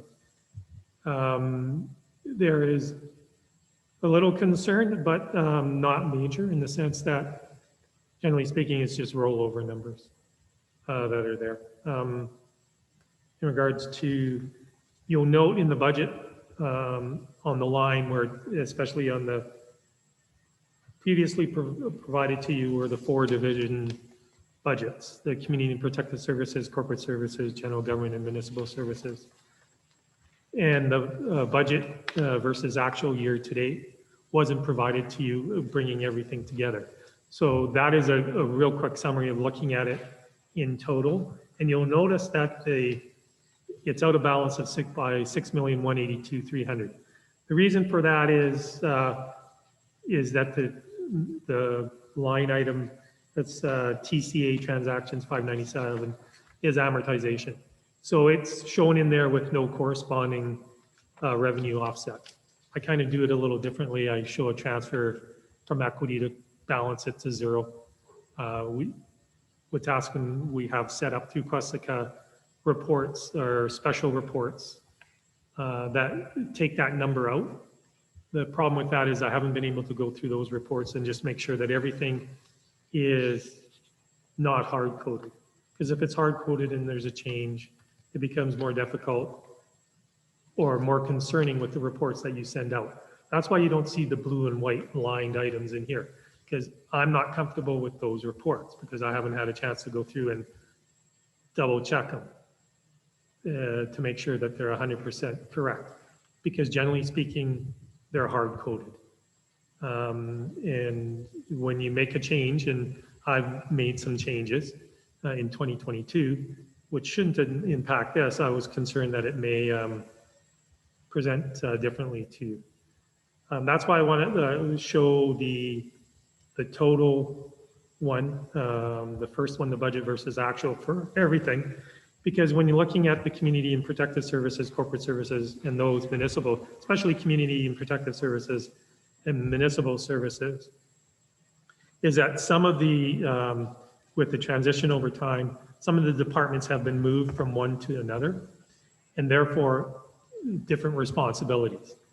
And again, that's something I'm looking at and trying to straighten up. The only item right now in regards to that stands out like a sore thumb is the other transactions. And what that relates to is rebates. And the reason it's $35,000 over is because of tax incentives. Council approved the budget for $20,000 for rebates. And that's for community groups and so forth, where you basically, forego the municipal taxes. The tax incentives, when looking at the 2021 budget, do not appear to have been budgeted for. So that's something we'll fix in 2022. There's other things in regards to, again, just looking at the taxes and grants in lieu of being out by $319,000. That's something that I want to look at. It's a trend over year in the sense that, and again, I spent 7 years at a municipality in Alberta prior to the last 2 years. And generally, I haven't seen that difference. Wetaskiwin, you guys do your taxes differently than I'm used to because you're allowed to do it. But in that sense, it does create potentials to be out of budget. Generally speaking, on that number, it's never under in my past life kind of a deal, only because of how we've budgeted it. And it's a timing issue. So it's consistent with prior years. So having said that, that's something I want to look into and see the reasons why. And again, just trying to get myself caught up and looking at different things. And yeah, I'm comfortable with the numbers that are there. There are questions, and having been an auditor of municipalities for 15 years, and you're talking materiality, which, from a material perspective, it works. From where I would like to see it, I'm not 100% confident. And that's only because I've been here for 2 months. And I hate to harp that on 2 months because there is a lot of information in here and understanding on where it gets coded, how it gets coded, whether it's in the right department. And I know the general managers we've had that discussion in going through the 2022 budget. The questions I'm getting is, why is this there? Why are these numbers where they're at? And so that's what I'm looking into. And with the staff that we have now in place, hopefully we will get to a better comfort zone in Q3 to where we're at, especially on the operating side. But at this time, I don't see anything that's way out of whack. It's just the confidence that I have, I need to do more work. And I'm being honest about it.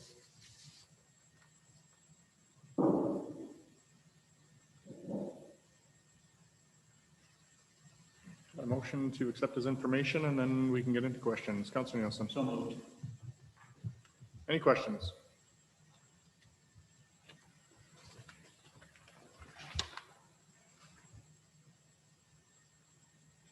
Go ahead. A lot of the year-to-date costs, some still have zeros there.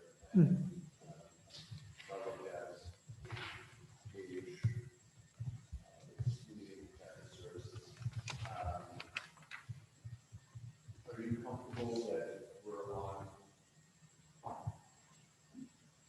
that these dollars are going to our revenue Through the mayor, I'm more used to saying through the mayor as opposed to through the chair in council meetings. So my apologies if I'm not following protocol. Through the mayor to council. Yeah, so the zeros where you see are basically interfund transfers. There's different philosophies as to when you charge the interfund transfers. Sometimes you do them all at the beginning of the year and they're taken care of, i.e. transfer to reserve and so forth. Other times you do it on a monthly basis and you spread it out. And other times you leave it to the end of the year. So right now there hasn't been any interfund transfers in regards to amortization hasn't been recorded. So I'm looking at the expense side and transfers to reserves. So those are two that you could argue that it's done on a monthly basis, and it should be 50% completed. So I'm okay on that. In regards to the intercity transfers, that's just within internally. So that's something that once the 2020 audit is sorted out, is that our new finance manager will be on top of and putting a process in place.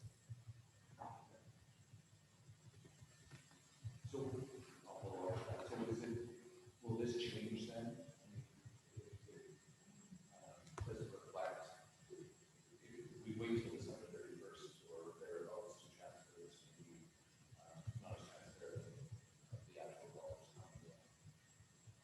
Or are you plan to transfer that money monthly or on January 1st? Are you looking to change the ways that we have now? I'm looking at the options available. I'll give you an example of why, in the sense that not doing it monthly works better, and in the sense that prior to the past 2 years, where I was responsible for finance and we did do the monthly transfers, the auditor just got excited. Way too many transfers, and when they did the audit, they pulled that dollar value out and they questioned it, and just to me, yes, it's, is it a transparency thing? Yes and no. It's again, like I said, at the end of the day, again, the intercity transfers is the only one that I have to be comfortable with. I heard the discussion in regards to whether to maintain a vehicle or not in regards to equipment pools. And I'll tell you right now, there are pros and cons to doing equipment pools. And I'm looking at how the city does their equipment pool. Because at the end of the day, they don't necessarily, unless you do it right, they don't necessarily set you up with the proper reserve numbers. And to be quite honest, when you look at the equipment pool right now, and Ms. Lewin can correct me if I'm wrong, or Mr. Eglinton can correct me if I'm wrong, is we don't share vehicles. So at the end of the day, does it really matter whether you charge $300 or $250 a vehicle? It doesn't. Because when you look at a true asset management plan, they look at the use.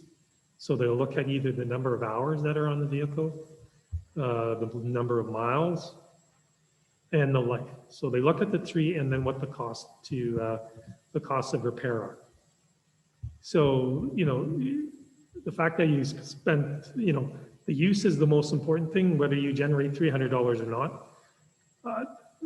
In regards to setting up a proper asset management when it comes to doing equipment, the replacement of that equipment, is ensuring that based on the number of hours that have done it, it'll be an internal charge. Doesn't necessarily have to go in the financial statements per se, so through the asset management plan. And then it will tell you, if properly set up, whether you're close to having to replace it or not, and come to council. So we come to with, say, for the sweeper, I don't know the whole story, but let's just say sweeper for sweeper swap. No extra fancy doodads on it. We would come to you and saying that, yeah, it's a 5-year-old sweeper, but we've got, triple the hours that we should have on it because we only have one sweeper as opposed to 2 sweepers, right? And then the question becomes, should we actually be in the business of doing the sweeper, or should we be contracting it out? Having said that, and again, in the municipality it was prior, as we contracted it out, they did a poor job, and then we bought a sweeper internally and still contracted it out. So we tried to do a hybrid between the two. So that's where, again, the intercity transfers is just more me trying to get a comfortable feel of it. But to be quite honest, the vehicles aren't necessarily transferred a lot. And again, the way the budget's set up, and the priority-based budgeting will help out immensely in regards to that, in regards to whether you should be doing stuff internally, externally, and so forth. There's all these, I know Mr. Eglinton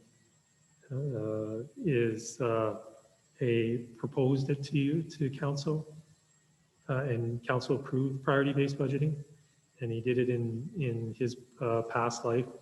Well, I also did it in my past life in Alberta too. And so I'm a proponent of that because it looks at a lot of different things. So I'm long-winded, I apologize. It's okay. Better to over-explain than under-explain. Absolutely. Council's got a really good imagination. If you don't give them the information, they'll make it up on their own. Fair enough. Anything else? Ready for the question? Those in favor? Carried. Thanks, Alan. Thanks very much, Alan. Item 7E, CAO update. We'll do the first part in regular council and then we can move in camera. Perfect. Thank you, Mr. Mayor and Council. We have several updates that we wanted to bring forward to Council today. So the first one is related to the MCC, or government business enterprise, that we've been talking about mostly in camera, and so we wanted to start bringing this out forward to the public. We are, because of our wastewater treatment upgrades that are required, the city was unable to secure enough grant funding to allow us to borrow a reasonable amount to facilitate the required construction of the new wastewater treatment plant.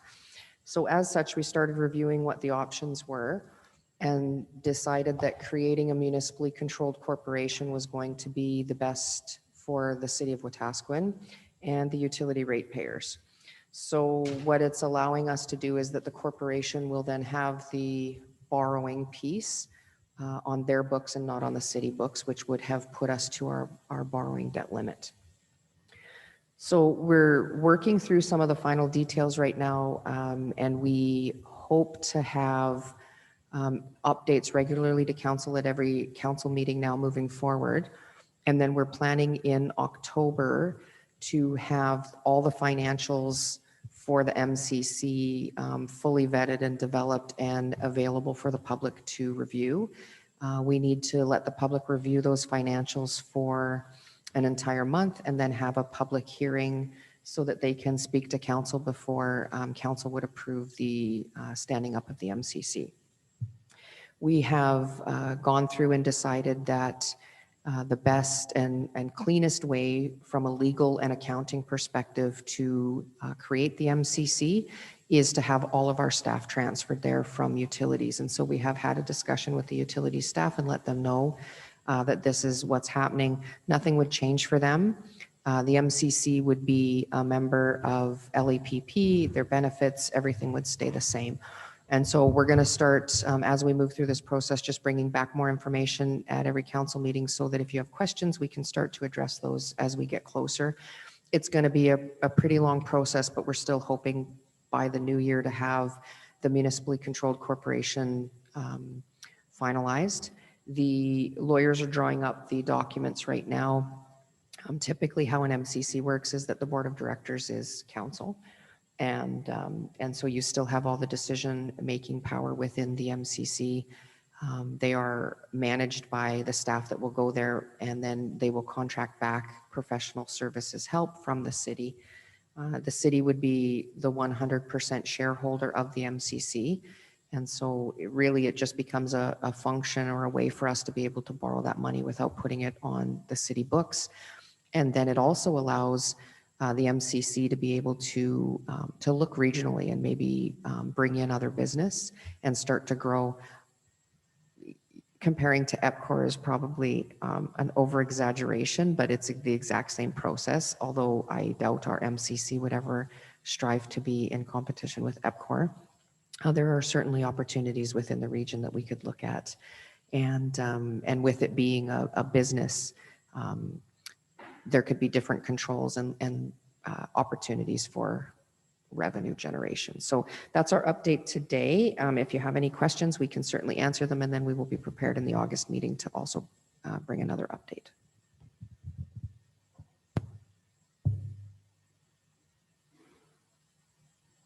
That's it for your update? Okay, I was like, I think we have more. No questions? Okay. I want to go over a budget process request that I just want you to consider that we're thinking about. And then we'll talk a little bit more about it maybe at the next meeting. And then Paul will come up and do an update for you as well. And then I'd like to move in camera for the rest. So the budget process, we started looking at budget updates and getting the draft to council in the August meeting. And we started to kind of reminisce about the issues that we've had in the past and some of the problems that we've had with our year-end audited financials and the challenges that we've had trying to get the finance department back up to full steam. And I started looking at other communities, and in consultation with our senior leadership team, we came up with a few different ideas. And so I'd like to see us move towards this in a normal every year, but for sure in an election year, I'm hoping that council would support this. So when we're sitting here trying to plan for the election, and then we've got all of the orientation we've got to do, we've got to get the council updated on city processes, the budget, then you come in with a month under your belt and you're approving budget and you don't even really understand what your priorities are as council because you haven't done your strategic planning. And so we're trying to get the schedule where it makes sense, and then it kind of hit us. A lot of municipalities pass an interim budget at the end of the year and give us the first quarter to operate under our previous approval. And then the budget for final approval comes back in April. And so I started to look through different communities, and I mean, I found dozens in a quick Google search that they approve interim budgets and then they move to the final budget in April. And the reason that this is good, especially in an election year, is it gives you time to do your strategic planning. So you're really informed on what it is you want to spend money on, rather than approving the budget first and then going back and saying, hey, here's our priorities. We need to go back and rejig that. Another piece is, in a normal year, and we hope to be in a normal year for 2022, we will have audited financials available on time, but we usually don't get a full understanding of that until March. And so when you're approving budget in December, we're assuming that we know what the audited financials are going to say, and we're usually pretty close on that, but I think it would give council an added layer of confidence in the budget that they're approving. The other thing is the province approves their budget in March, and so it allows us to validate any grants that we had assumed were revenue.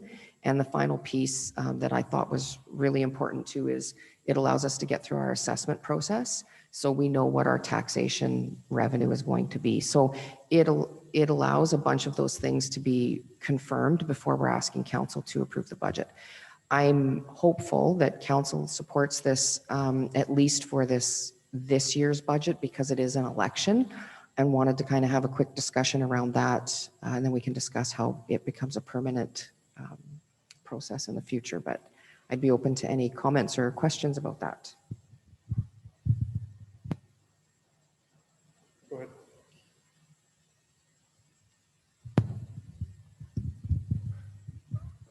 I think that having an interim budget would be very wise, especially like you say for the election year. I know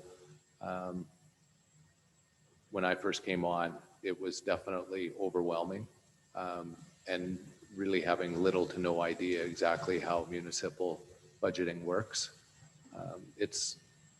You're flying blind, and to get, like you say, having a plan and then at least having 4, 5, 6 months under your belt, you'll at least hopefully have a little bit better understanding of the process of what's all involved and not being so new. So I would certainly think that that would be a very wise thing to do. Councilor Hogan.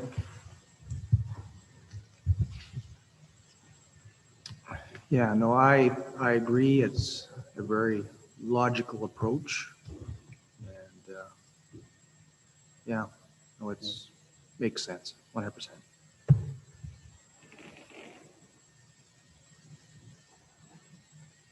Good. Carrying on.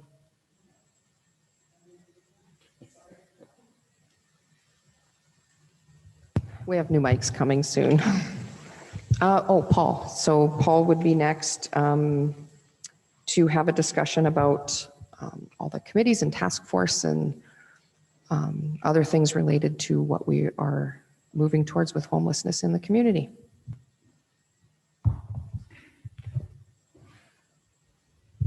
Good afternoon. Good afternoon. Good morning.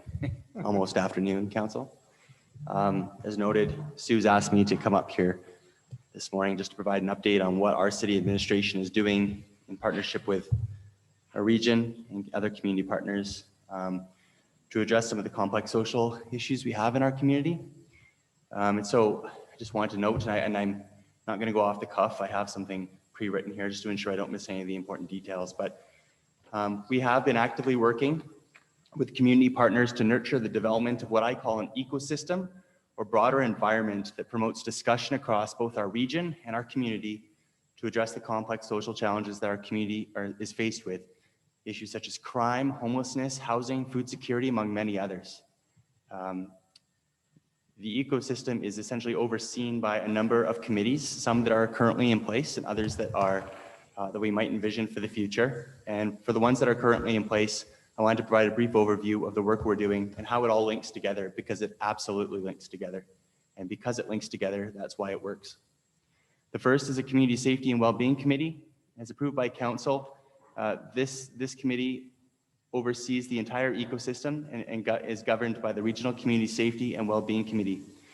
This committee includes elected officials and decision makers from across our region, which includes the city of Wetaskiwin, Wetaskiwin County, and the 4 Cree Nations, Samson, Ermineskin, Louisbourg, and Montana. This committee held their initial meeting on June 30th, and I'd like to note each of the following representatives that play such an important role on this governing committee.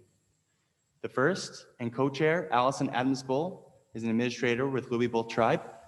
Dean Billingsley, councillor with City of Wetaskiwin. Jeff Chipley, assistant CAO with County of Wetaskiwin. Keith Durantz, chief inspector, Wetaskiwin RCMP. Paul Edgington, general manager of Community and Protective Services, an all-around good guy for the City of Wetaskiwin. Here, here.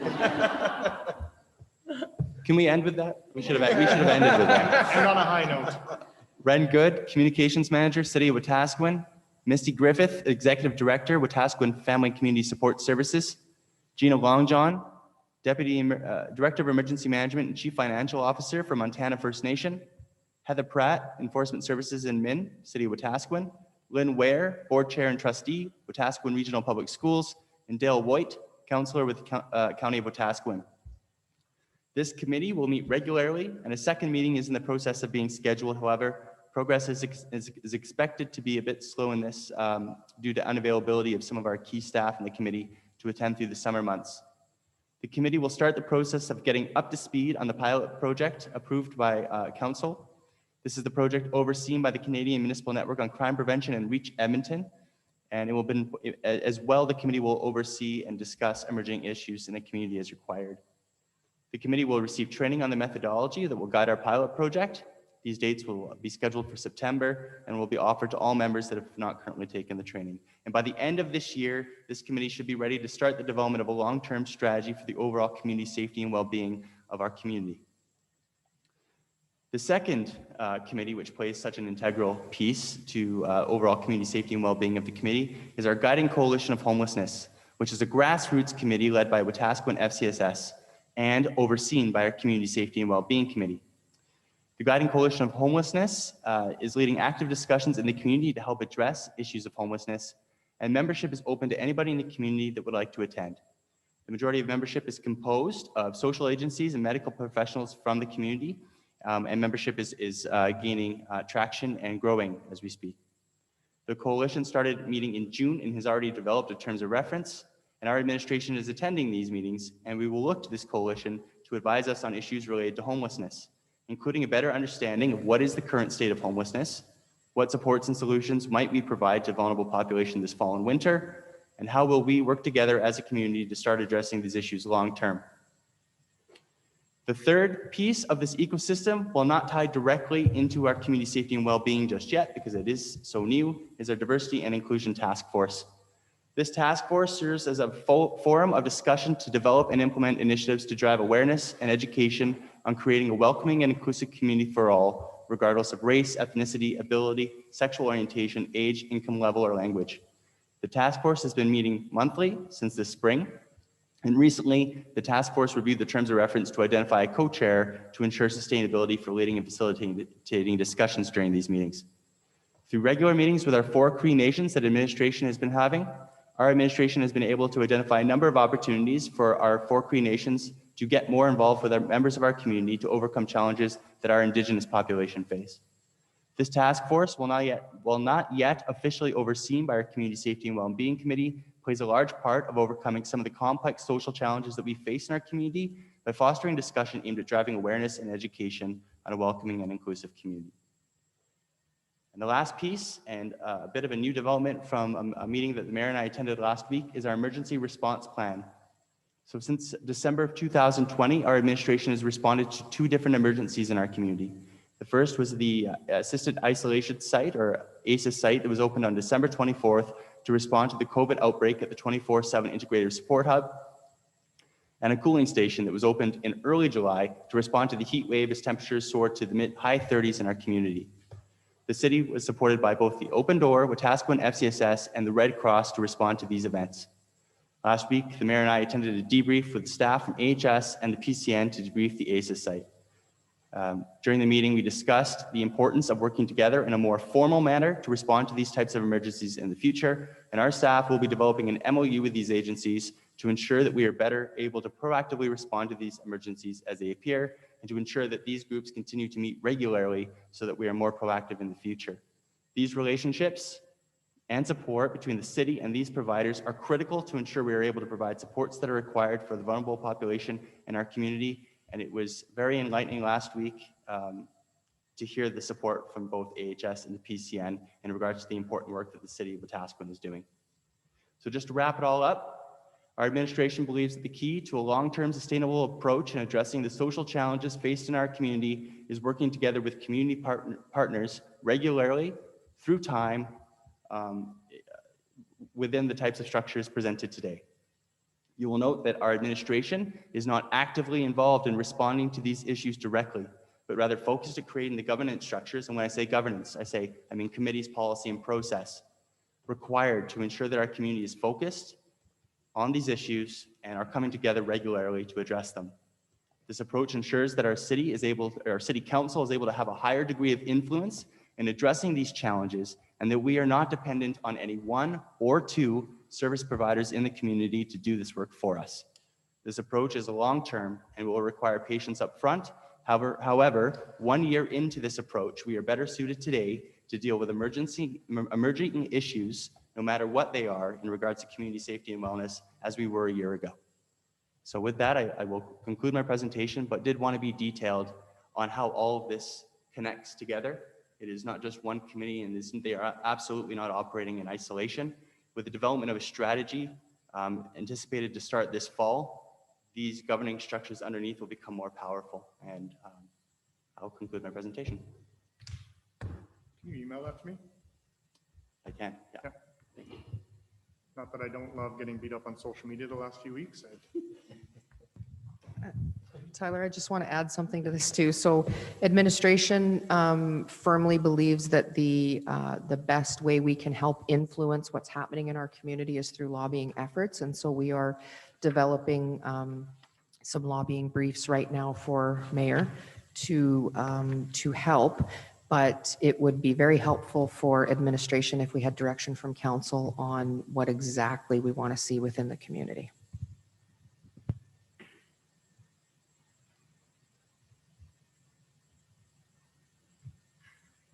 Comments, questions, concerns?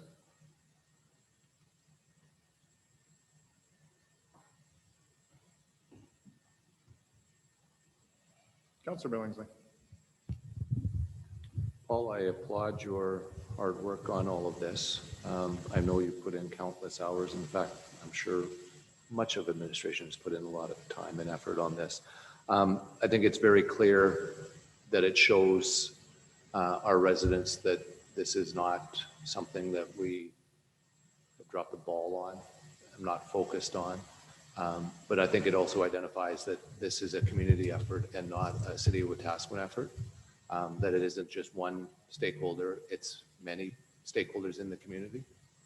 And I think that's important that we relay that message forward, and I think you've done an excellent job on that, so thank you. Having said that, I think that what Sue had said that I think is important is as much as you've identified that there's other agencies, I think we need to state what our role is and what we're willing to do. So that administration has a clear direction of exactly of what is our lane. What is it that we're going to provide?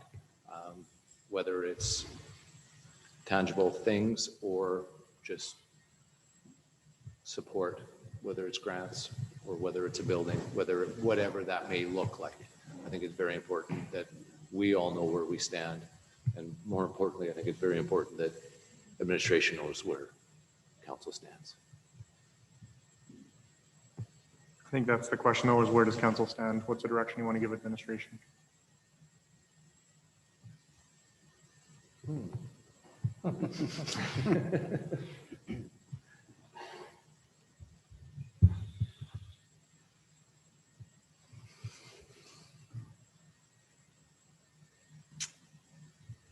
I think the tricky thing here is the social issues that we're facing in the city are not a municipality's responsibility, but in the last 3 years, we've taken it on as our responsibility. We've advocated provincial funding, we've advocated federal funding, we've brought agencies in, we've partnered with other agencies to get things happening here. And while it hasn't been fantastic, we're doing something more than what we ever have before. And every time we have a misstep, we learn something different, and this is how we're going to fix it or correct it, and this is how we're going to be better the next time we do something. I think it's really easy for people to sit on the sidelines and critique everything that's going on without actually being involved or without actually sitting in a meeting or volunteering at a shelter to have an opinion on how things should go and what the city should be doing. And I'm pretty much done with taking blame, especially through social media, on what's being done or not being done in terms of our vulnerable population. I can't think of too many other municipalities that have stepped up the way that we have to ensure that our vulnerable population are being looked after. I think that we've been more than patient with the Open Door in their operation. I think that in the many attempts to have a change in operation in terms of what was working and what wasn't working in the downtown with our Civic building being used, that it shouldn't be coming back on the City of Wetaskiwin in its failed attempt because the Open Door refused to change their operation. The ends don't justify the means. We've got a decrease in crime, and that's all great. And we can show the statistics of how overnight stays in cells have gone down, visits to the emergency room or the hospital have gone down, calls for service with the RCMP have changed, EMS response for anything in the community have gone down significantly. And we were applauded by EMS when we were bringing the shelter back again for last winter by EMS, because they had a considerable decrease in crime, calls for service in terms of people being exposed to the elements or drug overdoses or whatever else they were responding to. But just because all of that was going well doesn't mean that we don't still have a responsibility to the rest of the city, the downtown businesses and those who are going downtown to do business, whether it's at banks or visiting other businesses there. So I can see how on the outside it's really easy to point fingers and say this is working and the city doesn't stand behind it, but I am tired of it only being one-sided and not getting support from the other agencies that can only see the support that the vulnerable population is getting and not what it's doing to the rest of the community. Last year, when I called a special council meeting to close the shelter early, it was because we were running an emergency shelter that operated 12 or 13 hours during the night, and all it was a place for somebody to sleep. It wasn't offering the programming that the Open Door brought in. When we did have a change this last winter and we had the programming to go along with the emergency shelter, I saw the difference in what was being done in terms of the work that goes along with just not giving somebody a warm meal or a place to sleep. When the rest of the businesses and the rest of the city are impacted by a concentrated population of our vulnerable population in the downtown, without that being addressed, you can't run an organization and take responsibility for what's going on inside your door and not have any responsibility for what's going on outside your door. And if you don't take that responsibility of what's going on outside your door, then you can't expect a municipality and its organization to stand by and not do something to protect the rest of the city. So while I can appreciate their concern on what's going to happen with the vulnerable population, they have a part to play in this as well, in that when something wasn't working, they weren't willing to make the change. I applaud administration's efforts to carry this forward to make sure that we continue to look after a vulnerable population. And while no solution is going to be perfect, and it's going to be really, really uncomfortable as we move forward through this, just as it's been the last couple of years. But if you want to be in a city where you want to have some kind of change, it's not going to be easy and it's not going to happen overnight. And it's going to be uncomfortable, and it's going to be extremely uncomfortable. But so was the status quo of not doing anything. I had a message this morning from the new owners of Canadian Tire who are seeing an increase of crime or thefts in their business. So I don't have the answers. Administration doesn't have the answers, but it doesn't mean the city isn't still working on it. And to continue to read on social media that the city's dropped the ball or that the city's not doing anything to support a vulnerable population pisses me off. So if we've got a coalition for guiding homelessness and you want to be a part of that, by all means, come to the table and do that. But sitting behind social media or on your keyboard and playing armchair quarterback after a Sunday full of football because you've got all the answers does nothing. So thanks to administration for carrying that forward. Go ahead. Thanks, Tyler. Yeah, as with what Tyler said, everybody thinks with the closure of the hub, the city is doing absolutely nothing to help. When with the report we just heard, we know what's going on. Is it possible to get that out more in the public? I don't think maybe we advertise these task force enough so that we can show. That's why I'm taking that email from Paul so that I can communicate that. Through the mayor to Councillor Lonsdale as well, our communications department, as well as city manager and my team, recognize that we need to be a lot more upfront and center with our communications, and you'll be seeing a lot more of that moving forward. Perfect, thank you.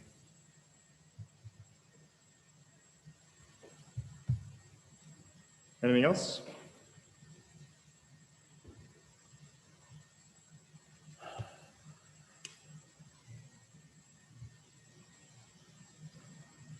Councillor Nielsen.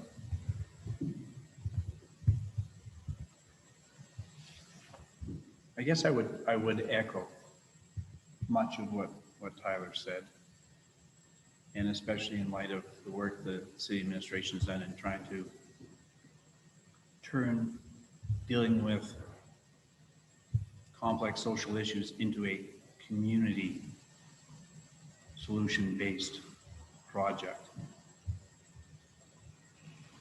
The difficulty that I face, and I think many of us face when we are out on the streets or taking phone calls from folks, is that there's a perception that the tail is wagging the dog, and that the service provider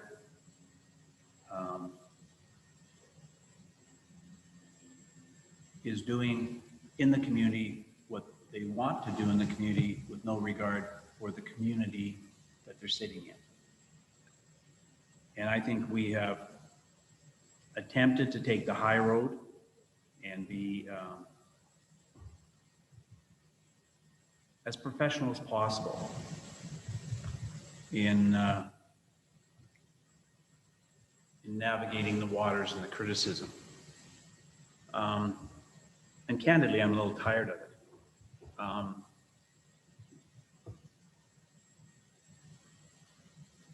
I don't believe that the service provider, while they may be doing some decent things inside the building, but I don't know that for a fact. I've only been told that by the service provider.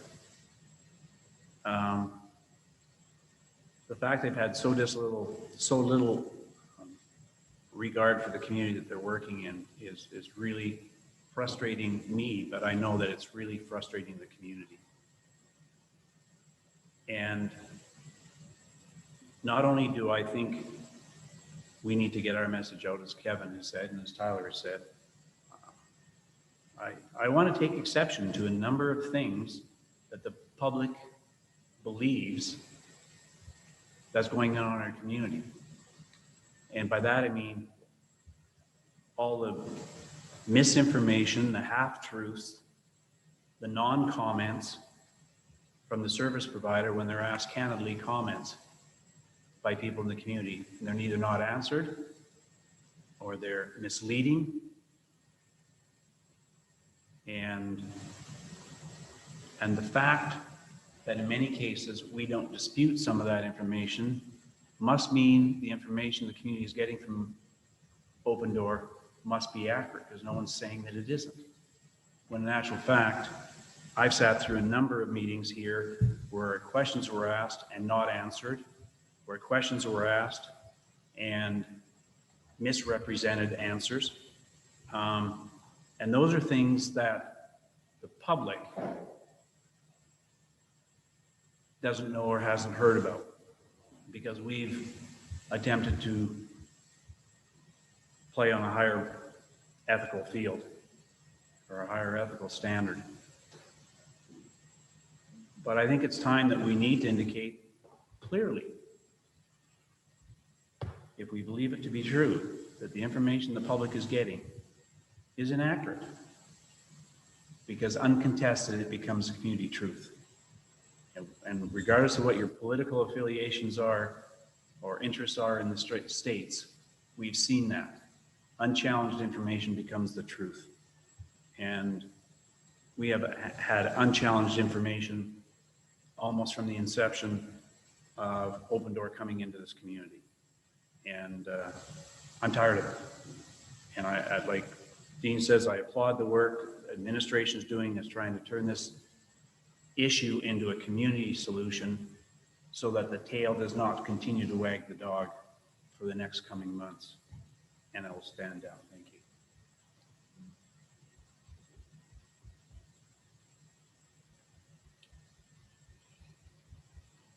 Councilor Billingsley. I guess my concern is that that I think we need to get or put forward something to administration of the minimum that we're prepared to do once, as far as the city goes, once Open Door does close their doors.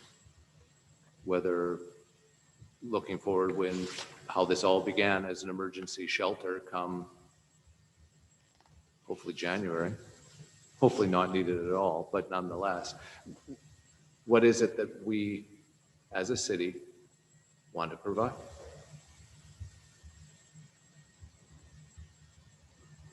Is it another shelter or a hub model? I'll assume not, but, or is it, do we still want to have an emergency shelter for the homeless residents, the vulnerable population? And I think that we at least have to have a minimum of what we're prepared to do, so that if these other organizations want to fill in those other gaps, and maybe the minimum is we do nothing.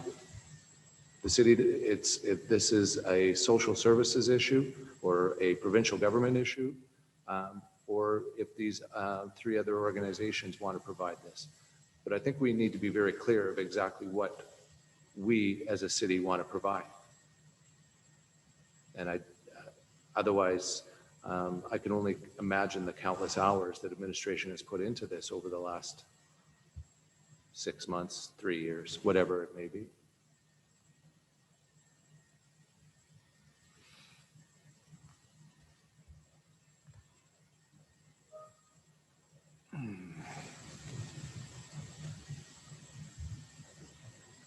Councillor Hillgartner. On follow-up like that, through the chair to Paul. So the Safety and Wellness Committee, you guys will be looking into sort of a homeless shelter effect, because I do understand Musquecheese does have one that's not used that much. And you have some people sitting on the board that are affiliated with them. So will you guys be working and coming back to us and say, we do have facilities just outside the city that are being used, so we can use them, but we have to transport, or coming back saying, you know, we do need a facility, but we see only maybe 10 people that do require it, you know, in the city of Wetaskiwin? Is this what you guys will be talking about? And also groups that come in that want to treat people, for example, going back to the open door, like where do we stand if they want to put mobile treatment centers in once we close it down? Do we have anything prepared for this? Because that's a whole new ballgame too. And that's just on what we're hearing, not any proposal coming in or whatsoever presented to us. So do you take all this into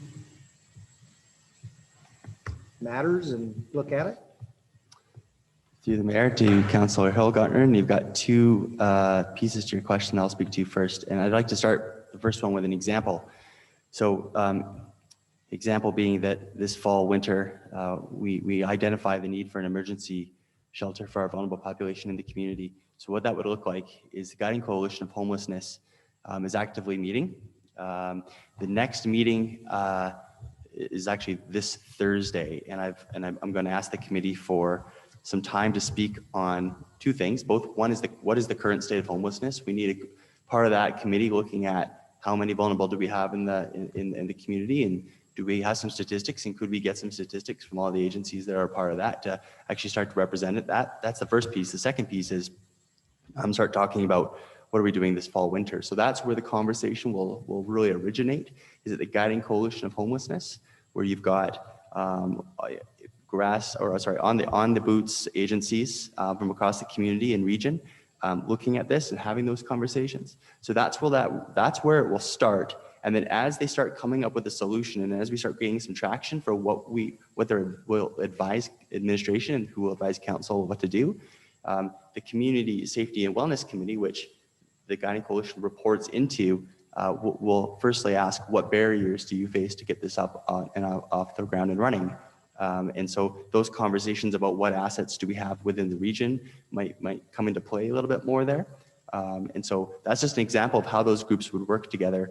The community safety and well-being, looking at overall long-term strategy, and then also looking at these issues as they arise and going, how can we ensure that the coalition who is coming up with the idea is very successful, has access to things like resources and funding that typically stops these things before they get any traction to move forward.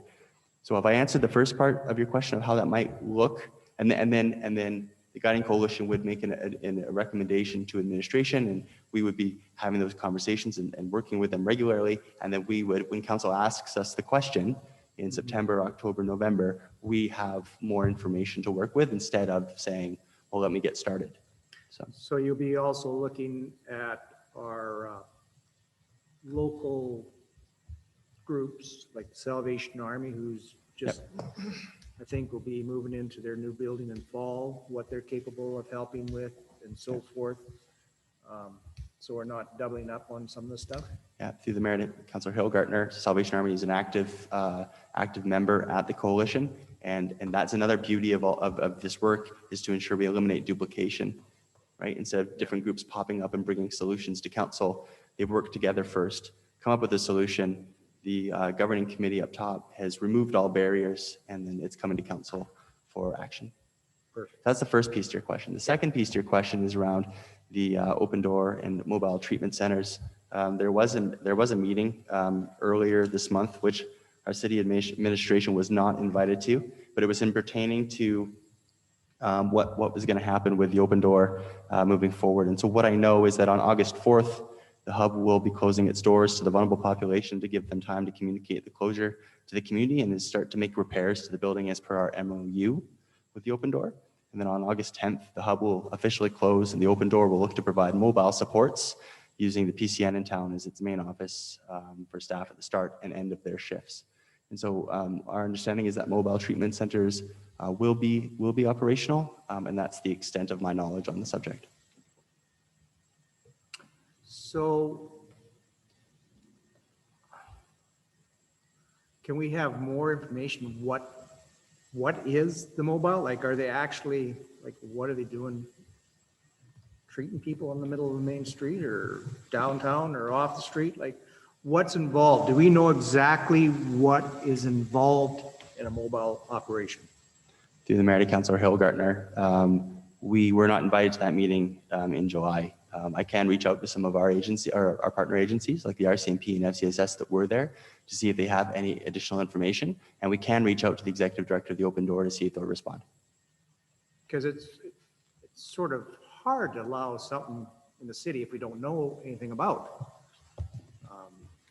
So yeah, no, if we can find more information about it, that'd be greatly appreciated. Councillor Nielsen.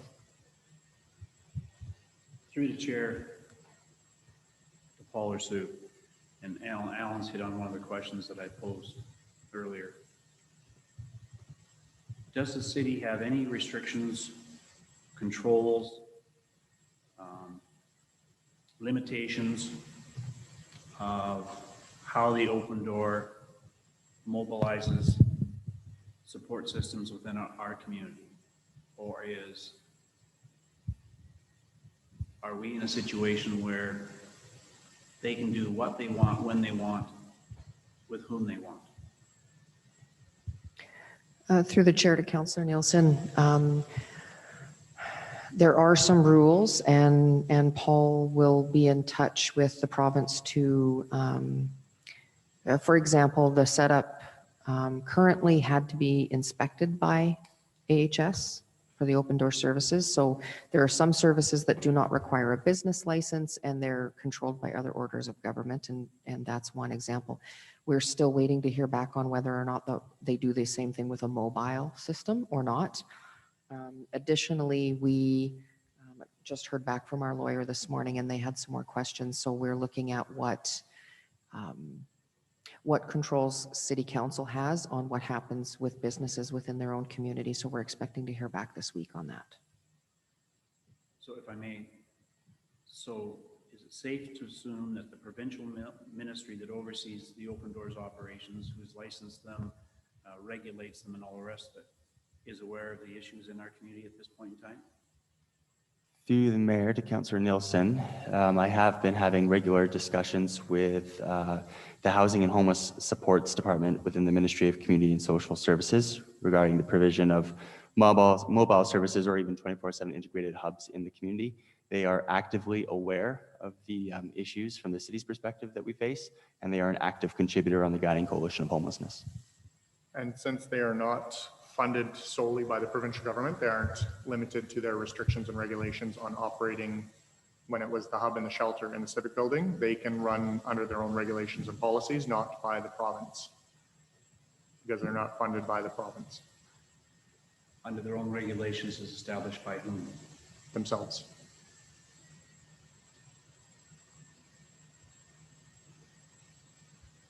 So we have an entity in our community that can basically do what they want. Aside from not knowing what we need for, whether it's a business license or a permit to operate, then it would be no different than any other entity in the city, is that we don't have the ability to dictate what their policies or regulations are. And when you're not funded solely by the provincial government, they don't have to follow the provincial government's regulations or policies.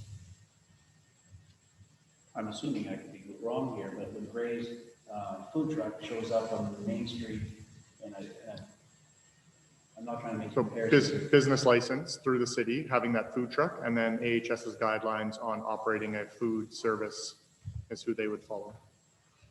So my question, I guess, comes back to what are AHS's guidelines with regard to the operation of a mobile service?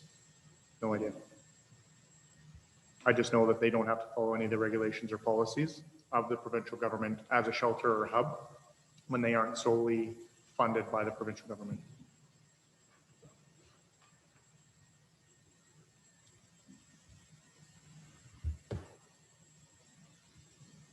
No, I can't share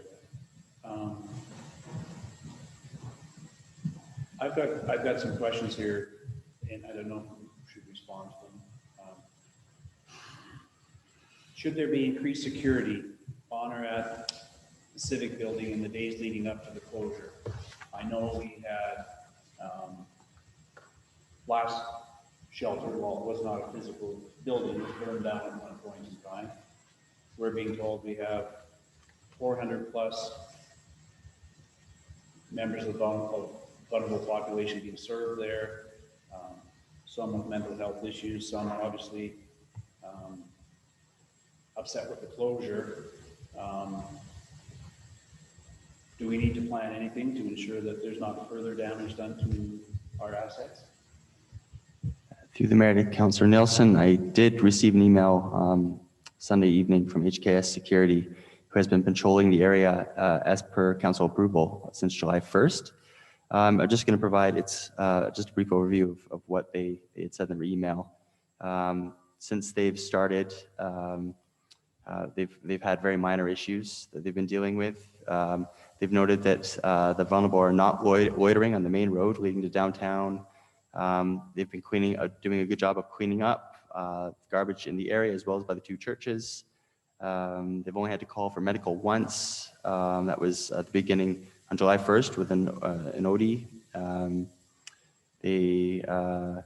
They have not seen any open drug use in the community. However, we have gotten reports from community members that they are seeing drug use. So his comment back to us is that during the evenings where they're on, they're just not seeing it, but during the day it might be more prevalent.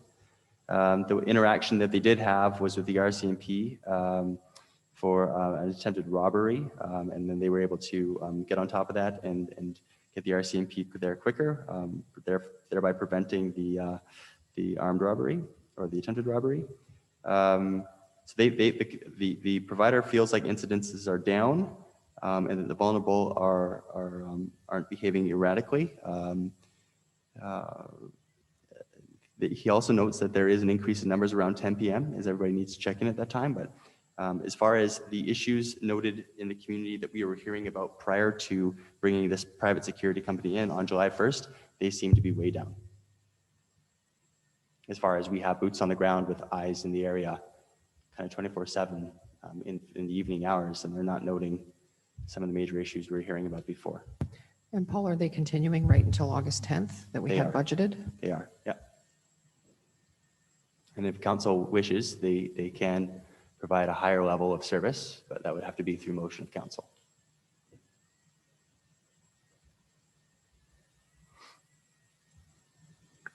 So your understanding is the clientele is, Speaking your mic, please. sorry, the clientele being served, the vulnerable population will be without space on the 4th. That is my understanding as I sit here today. Thank you. And my last question, I don't know if this fits here or not, but, has administration responded to Open Door Board of Directors letter? Nope. No, they have not, or Nope. no, it's not open here. No response has been made. we haven't had a chance to meet since I've received it, so you had asked that we were going to discuss it today. I would like to see a response to that letter. I guess the manner of that response can be driven through some conversation, but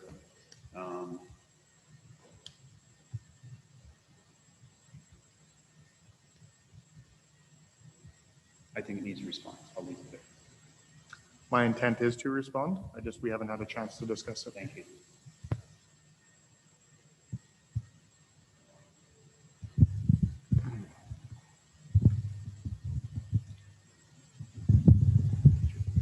Yeah, I do. I guess my concern is, and I don't know if it needs to be a motion of the minimum of what the city is going to do. And I don't know if that needs to come back from those other organizations and telling us or asking us what our role would be going forward. Is that how you would possibly see it, Paul? Like, I don't want all of a sudden it's October 31st and the weather forecast is it's going to be 40 below and it's like, uh-oh, now what? So I really want to get ahead of this, that we have a plan going forward, at least of a minimum, whether it's a, like I say, just an emergency shelter or, like I say, or a full hub. I don't know. But do you see it as possibly of these groups coming forward and coming back to council? No, that's you setting direction to administration on when you want to see. Okay. Councillor Blatz. Yeah, going back to the original statement from Sue about what we would like to see moving forward. That way we kind of have a plan in place.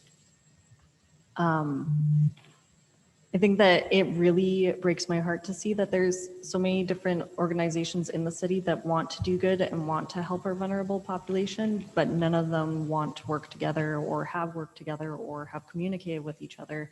And that's ultimately kind of how we reach the problems that we've been seeing, is that nobody is communicating with each other, or people don't want to communicate with each other. And that's leading us to the issues that we're in right now.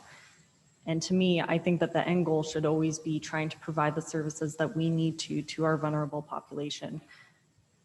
And so not seeing that communication that could lead to helping these people is really the thing that's hurting me personally.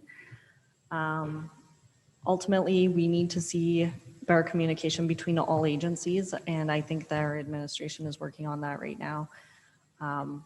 But I think that that's the only way that we're going to start seeing issues being resolved to our problems, is when everybody starts working together and we all have the end game in sight of just wanting everybody to have a good quality of life in our city. And to me, I would love to see social services in our city. I'm not sure what those would look like, but we do have a severe lack in social services in our city. And I think that we could have better supports for different people in different parts of their life. And I do think that we need to have a shelter of some sort, because obviously there's a need for it. So in my opinion, there needs to be quite a lot of different services, but I'm not sure if that would be provided by one agency or multiple agencies, but everybody needs to get on the same page. Councillor Nielsen. I too would like to ensure that when the cold weather hits, that those folks who need to get out of the cold can do so. I believe we have some responsibility there, and I think we've demonstrated previously that we believe we have some responsibility there. We've attempted to make this thing work for three different winters. So I think there's some agreement that that's important. Beyond that, I don't want to drive the bus. I believe the social agencies, through the various committees that Paul has been able to pull together, are the best drivers of what happens next. The very question that Paul suggested was going to be asked right off the bat is, what is the state of homelessness in our community? We've gone from 15 to 25 to 65 to whatever. And what is the state of mental health and addictions in our community? We've gone from a number we have no idea about to a number that we're being told that we have of over 400. Where is the truth in all of that? I'm not saying it's not truthful. I don't know that it is. And just because someone has spoken the numbers doesn't make them accurate. So I believe that the agencies that Paul's got working on this and the people Paul's got working on this will be able to give us insights into what next step should be and whether those are our steps or whether those steps fall to other orders of government at either the provincial or federal level. I think is the way to go. But as a minimum, I would like to see that our vulnerable population can get out of the cold when it's time.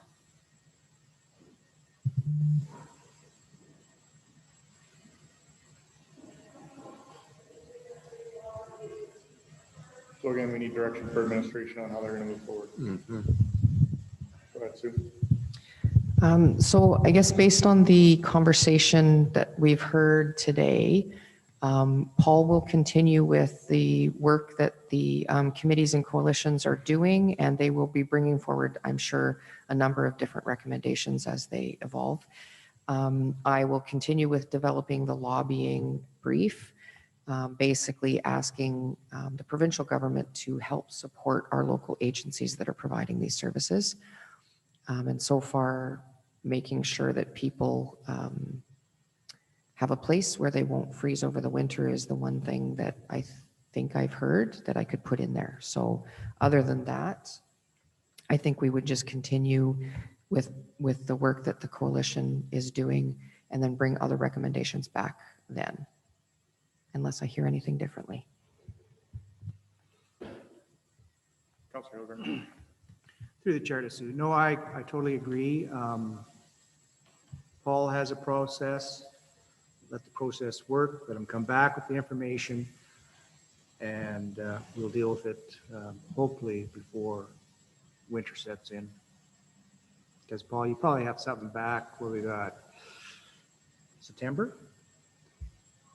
Through the mayor to Councillor Hillgartner, the Guiding Coalition of Homelessness meets on Thursday, and they have yet to actually formally start talking about these things. I'll have a better sense as to how quickly we might be able to get something back, but they need to sit with it and have the conversations. And so, but from being here, the year that I've been here, I know this community does respond when tasked. So as I have updates, I will provide them to council. Thank you.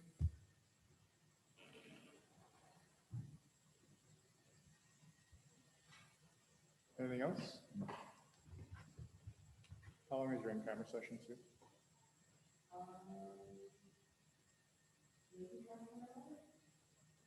Okay. Was there anything else you needed? Sorry? Yeah. All right, we'll take 10 minutes. If the next session is only going to be 10 or 30 minutes in camera, then we won't break for lunch. So we'll take a quick 10-minute break, come back, go in camera, and then we'll be done. Mayor, before we take a break, may I note, while the cameras are still on and we have community members watching, that the presentation that I gave today to council on just the overview of the ecosystem and how all the coalitions work together, we are doing a presentation with Wetaskiwin FCSS and the Chamber Wednesday night at 6 p.m. If any community members are watching and would want further information or would like to get involved, please attend that.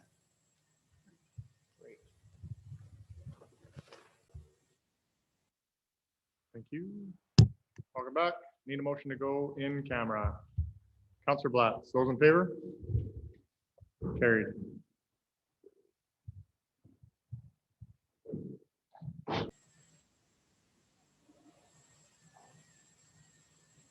I move that we come out of in camera.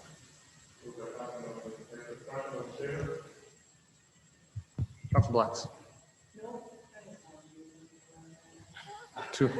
You're late to the party. Motion coming out of camera.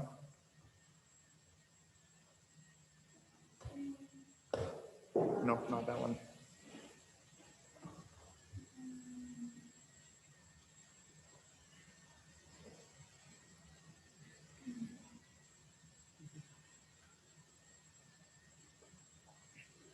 Councillor Blatz.